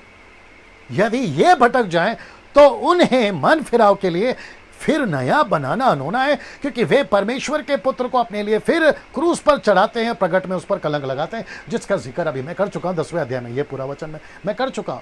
तो वचन 6 भी यही बात को कहता है कि तुम क्रूस पे वापस से यीशु को चढ़ाते हो ना। ये पेड़ देख लीजिए, सब ठीक है। अब आप सोच रहे होगे कि डैनियल भाई ये पेड़ बीच में कहां से आ गया? दूसरा पेड़ दिखाता हूं, अब ये देख लो। फिर आप कहोगे ये पेड़ कहां से आ गया? तो ये 2 तरह के पेड़ का क्या मतलब है? इसी को पौलुस ने इब्रानियों किताब में क्या कहता है? कहता है 6:7 से 8 में, क्योंकि जो भूमि, ये वाला ऐसी भूमि, क्योंकि जो भूमि वर्षा के पानी को जो उस पर बार बार पड़ता है, पी पी कर उन लोगों के लिए वह ज्योति बोई जाती है, उनके काम का साग पाग उग जाती है, वह परमेश्वर से आशीष पाती है। तो ऐसा पेड़, ऐसा पौधा, ऐसा विश्वासी, ऐसा सेवक, ऐसा एवेंजलिस्ट, वर्शिपर, म्यूजिशियन, मुझ जैसे ऑनलाइन प्रीचर्स, वो सब आशीषित हैं, क्योंकि ऊपर से लहू, ऊपर से पवित्र आत्मा, दान, वरदान, ये सब कुछ देकर रखा था ताकि तुम फलवंत हो। यही तो कहता है यीशु मसीह यूहन्ना के 15वां अध्याय में 15 का 7 और 8 में। वो कहता है कि फल लाओ, नॉट फल लाओ, लेकिन लिखा है बहुत सा फल लाओ, not fruits but many fruits, ये लेकर आओ। लेकिन अगर वही पेड़ ऐसा हो जाए, अगर वही व्यक्ति, वही प्रीचर, वही वर्शिपर, म्यूजिशियन, मुझ जैसे लोग अगर ऐसे हो जाएं, अब देखो क्या लिखता है, और वह परमेश्वर से आशीष पाता है, पर यदि वह झाड़ी उठ कटारे उगाती है तो निकम्मी, श्रापित होने पर, और उसका अंत जलाया जाना है। ये आपके बाइबल में सर, मैं तो केवल पर्दा उठा रहा हूं, मैं तो केवल दृश्य दिखा रहा हूं। ये सब कुछ आपके बाइबल में ना। इसको देखिए, ये व्यक्ति को आप जानते होंगे, आप इससे जान जाइए, ये पतरस है, स्वर्ग के राज्य की कुंजी, मैं तुझ पर अपनी कलीसिया बनाऊंगा। इस व्यक्ति ने पहला पत्र 4 का 1 से 19 में ऐसा कुछ कहा, मैं चाहूंगा क्या पढ़ना है, ऐसा कुछ कहा है, आइए सुनते हैं, फिर आता हूं आपके बीच में। बस ये 2 स्लाइड्स लास्ट है, उसके बाद खत्म। जी, 1 Peter chapter 4 verse 1। इसलिए जबकि मसीह ने शरीर में होकर दुख उठाया, तो तुम भी उसी मनसा को हथियार के समान धारण करो, क्योंकि जिसने शरीर में दुख उठाया वह पाप से छूट गया, ताकि भविष्य में अपना शेष शारीरिक जीवन मनुष्य की अभिलाषाओं के अनुसार नहीं, वरन परमेश्वर की इच्छा के अनुसार व्यतीत करे। क्योंकि अन्य जातियों की इच्छा के अनुसार काम करने और लुचपन की बुरी अभिलाषाओं, मतवालापन, लीला क्रीड़ा, पियक्कड़पन और घृणित मूर्ति पूजा में जहाँ तक कि हमने पहले समय गवाया, वही बहुत हुआ। इससे वह अचंबा करते हैं कि तुम ऐसे भारी लुचपन में उनका साथ नहीं देते, और इसलिए वे बुरे भला कहते हैं, पर वो उनको जी जीवतों और मरे हुओं का न्याय करने को तैयार करे लेखा देगा। क्योंकि मरे हुओं को भी सुसमाचार इसीलिए सुनाया गया कि शरीर में तो मनुष्य के अनुसार उनका न्याय हो, पर आत्मा में वे परमेश्वर के अनुसार जीवते रहे। सब बातों का अंत तुरंत होने वाला है, इसलिए संयमी होकर प्रार्थना के लिए सचेत रहो। सब में श्रेष्ठ बात यह है कि एक दूसरे से अधिक प्रेम रखो, क्योंकि प्रेम अनेक पापों को ढांप देता है। बिना कुड़कुड़ाए एक दूसरे का अतिथि सत्कार करो। जिसको जो वरदान मिला है वह उसे परमेश्वर के नाना प्रकार के अनुग्रह के भले भंडारियों के समान एक दूसरे की सेवा में लगाए। यदि कोई बोले तो ऐसा बोले मानो परमेश्वर का वचन है। रिपीट करो उसको, आराम से पढ़ा करो। यदि कोई बोले तो ऐसा बोले मानो परमेश्वर का वचन है। बस इधर लो, आगे से आपको पढ़ना है ना। लिखा है यदि कोई बोले तो ऐसा बोले मानो ये परमेश्वर का वचन है। तो डैनियल राज 5-6 साल से कैसे बोल रहा है, मानो परमेश्वर का वचन है। अगर आपको पसंद नहीं है, नमस्ते भाई साहब। अगर आपको अच्छा नहीं लगता है, नमस्ते भाई साहब, लेकिन मैं नहीं सुधरूंगा, मैं ऐसे ही प्रचार करूंगा। वापस पढ़ो उस लाइन को, यदि बोले तो ऐसा बोले मानो परमेश्वर का वचन है। यदि कोई प्रचार करे तो उसको ऐसा ही प्रचार करना है मानो परमेश्वर का वचन है। मैं सब में कॉम्प्रोमाइज कर सकता हूँ। मेरी वाइफ जब खाना बनाती है ना, तो कभी कभी उसमें नमक कम रहता है, मेरे को वो बर्दाश्त है। आपका चावल कभी कभी कच्चा निकलता है, मुझे वो बर्दाश्त है। आपका आलू कभी कभी नहीं पकता, मुझे बर्दाश्त है। आपको दुनिया में कोई सपोर्ट करे ना करे, वो बर्दाश्त है, लेकिन परमेश्वर के वचन में मिलावट बर्दाश्त नहीं। आप ये बात को समझिए।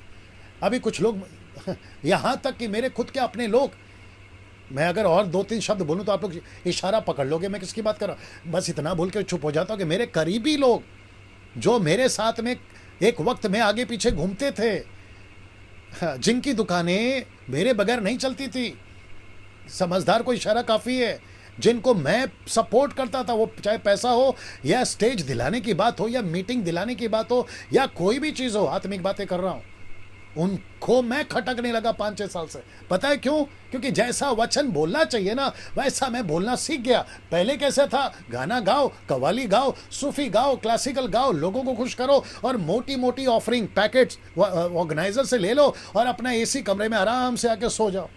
ये था ना। लेकिन 5-6 साल से अब मैं चेंज हो गया हूँ, क्योंकि मुझे पता चला है कि गड़बड़ तो बहुत है, बेड़ा गर्क तो बहुत सारे लोगों ने करके रखा है। अब अगर कीचड़ में उतरा हूँ तो मैं भी तो कीचड़ वाला हूँगा। अगर आटे की चक्की में जाऊँगा तो सफ़ेद तो मेरे पर भी होगा। अगर कोयले के खान में घुसूंगा तो मैं भी तो काला हूँगा। वो मुझे बर्दाश्त है, लेकिन वचन को प्रचार करते वक्त में मैं कॉम्प्रोमाइज़ नहीं करूँगा। उसके आगे का सुनते हैं, क्योंकि बहुत इंपॉर्टेंट है जी। उसके आगे से पढ़िए जी। यदि कोई सेवा करे तो उस शक्ति से करे जो परमेश्वर देता है, जिससे सब बातों में यीशु मसीह के द्वारा परमेश्वर की महिमा प्रकट हो। महिमा और साराज्य युगानुयुग उसी का है, आमीन। हे प्रियो, जो दुख रूपी अग्नि तुम्हारे परखने के लिए तुम में भड़की है, इससे यह समझकर अचंभा न करो कि कोई अनोखी बात तुम पर बीत रही है, पर जैसा जैसे मसीह के दुखों के सहभागी होते हो आनंद करो, जिससे उसकी महिमा के प्रकट होते समय भी तुम आनंदित और मगन हो। फिर यदि मसीह के नाम के लिए तुम्हारी निंदा की जाती है तो तुम धन्य हो, क्योंकि महिमा का आत्मा और परमेश्वर का आत्मा है तुम पर छाया करता है। तुम में से कोई व्यक्ति हत्यारा या चोर या कुकर्मी होने या पराये कामों में हाथ डालने के कारण दुख न पाए, पर यदि मसीह होने के कारण दुख पाए तो लज्जित न हो, पर इस बात के लिए परमेश्वर की महिमा करे, क्योंकि वह समय आ पहुंचा है कि पहले परमेश्वर के लोगों का न्याय किया जाए, और जबकि न्याय का आरंभ हम ही से होगा तो उनका क्या अंत होगा जो परमेश्वर के सुसमाचार को नहीं मानते। और मैंने इसलिए सिर्फ इतना सा वचन आपके लिए रखा है, जरा देख लीजिए। अभी कॉन्टेक्स्ट आपको समझ में है, मैंने इसलिए शुरू से पढ़वाया। तो कॉन्टेक्स्ट है, एक विश्वासी संसारिक था, अभी आत्मिक हो गया, तो सारे काम को छोड़कर प्रभु में सीधा चलना है। दुख उठाना है, लेकिन गलत तरीके से दुख उठाने को बना किया ना। मैं वापस कहता हूं, ये वचन आपके लिए फिर पढ़ देता हूं, क्योंकि वह समय आ पहुंचा है। पहले परमेश्वर के लोगों का न्याय किया जाएगा, पहले परमेश्वर के लोगों का न्याय किया जाएगा, लिखता है। और जबकि न्याय का आरंभ हम ही से होगा तो उनका क्या अंत होगा जो परमेश्वर के सुसमाचार को नहीं मानते। मतलब संसार के लोगों की बात हो रही है। लेकिन न्याय किससे शुरू होगा सर? आपसे और मुझसे होगा। अगर मेरी कलीसिया, ग्रेस मिनिस्ट्री, मेरी कलीसिया का कॉन्टेक्ट समझिए, बहुत सारी कलीसियाओं के हिसाब से मैं बोल रहा हूं, अगर वो देख रहे हैं, मुंबई की कलीसिया, मीरज की कलीसिया, मीरज के बाद में एक और पास्टर हैं जो जुड़े हैं, पास्टर संदेश, और साथ ही साथ में पास्टर सपना मिनिस्ट्री, और उनके साथ में वो लोग, और पूरे जहां से मेरे साथ में जिनको मैं मेंटरिंग कर रहा हूं, पंजाब से, गुजरात से, राजस्थान से, साउथ से, उन सभी को कहना चाहता हूं, सर आपको ये सीखना होगा कि मसीहत के अंदर टाइम पास वाला जीवन नहीं चलेगा। मैं वापस कह रहा हूं, इस लॉकडाउन से, इस कोरोना वायरस से हमने बहुत कुछ सीखा है, और उसका मैंने पूरी ईमानदारी से उसका फायदा उठाकर आप तक बहुत सारे सब्जेक्ट पे बात किया है। अब हम सभी को मजबूत होना, साथ ही साथ मसीह मंथन बैठक मेंबर्स आपको इसलिए जोड़ा है ताकि आप सच्चाई से मसीह के साथ आगे बढ़ें। 5 व्हाट्सएप ग्रुप चल रहा है अभी 1000 मेंबर का, इसकी तादाद हम लाखों में ले जाना चाहते हैं। और मैं चाहता हूं कि जब सब कुछ सेटल हो जाएगा ना, ये वायरस वाला चक्कर, उसके बाद लॉकडाउन की जब सब कुछ सीमा हट जाएगी, बड़े जोरों से काम करना है, उसकी तैयारी अभी से रख लीजिए आप लोग ना। एक आखिरी स्लाइड, उसके बाद खत्म, और वह है ये दानियल की पुस्तक 12 का 1 से 2। लिखा है, उस समय मिकाइल नाम का बड़ा प्रधान जो तेरे जाति भाइयों का पक्ष करने को खड़ा रहता है, वह उठेगा। ये देखो, वह उठेगा, तब ऐसे संकट का समय होगा जैसा किसी जाति के उत्पन्न होने के समय से लेकर अब तक कभी नहीं हुआ या होगा। परंतु उस समय तेरे लोगों में से जितनों के नाम, ये देखो दानियल की पुस्तक में जिक्र हो रहा है, लिखा है कि जितनों के नाम परमेश्वर के पुस्तक में लिखे हुए हैं वे सब बच निकलेंगे। जिसका जिसका नाम पुस्तक में है वो सब बच निकलेंगे, और जो भूमि के नीचे सोए रहेंगे उनमें से बहुत से लोग जाग उठेंगे। मतलब विश्वासियों की बात हो रही है, वो जाग उठेंगे। कितने तो सदा के जीवन के लिए, जो मर गए ना उनकी बात हो रही है, विश्वासियों की, कुछ तो सदा के जीवन के लिए। अब इसको देखो, और कितने अपनी नाम धराई और सदा का अत्यंत घिनौना ठहरने के लिए, मतलब अनंत काल के नरक के लिए। दोस्तों मैं यहां पे समाप्त कर रहा हूं। अब आप, कल का लास्ट दिन है, 21 अध्याय 22 अध्याय कल खत्म करूंगा, कोशिश है कि कल खत्म करूंगा, 10वां दिन है कल मंडे है। जरूर जुड़िएगा मेरे साथ में। जितने फेसबुक यूट्यूब से आप लोग जुड़े हैं, इस टीचिंग को खूब शेयर करिए, आपने बहुत कुछ सीखा है। इस पृथ्वी पर 1000 साल का राज्य, आपने सीखा 1000 साल के लिए शैतान कैद में, आपने ये सीखा 2 पुस्तकें, पुस्तक और पुस्तकें, आपने ये सीखा है किसका नाम है और किसका नाम नहीं है, क्या परिणाम है ये भी आपने देखा। अगर इन सभी से सीखकर अगर आप अपना पॉर्न वीडियोस, उल्टे सीधे वीडियोस, गलत व्यभिचार वाले चक्कर अगर नहीं छोड़े तो तुमको शर्म आनी चाहिए। आपके फोन पे उल्टे सीधे कॉन्टेक्ट्स बंद करो, डिलीट करो, उल्टे सीधे फोटोज और वीडियोस डिलीट करो। आपके जितने भी उल्टे सीधे कनेक्शंस है, girlfriend, boyfriend, extra marital affair, उन सबको अगर इतना सुनने के बाद में अगर आपने चेंज नहीं किया तो आपको शर्म आनी चाहिए। मैं सेवकों से बात कर रहा हूं, मैं विश्वासियों से बात कर रहा हूं, मैं वर्शिपरों से बात कर रहा हूं, मैं सबसे बात कर रहा हूं। उन सभी को अपने जीवन को जांचना है। ये सब सुनने के बाद इसको खूब शेयर करिए। कल रात को ठीक 8 बजे, आखिरी दिन मेरी कोशिश यही होगी, कल दोनों चैप्टर कवर करूंगा 8 बजे। कल 8 बजे मंडे है, कल रात को 8 बजे फिर मुलाकात होगी। तब तक प्रभु आपको आशीष दे। अपना ख्याल रखिए।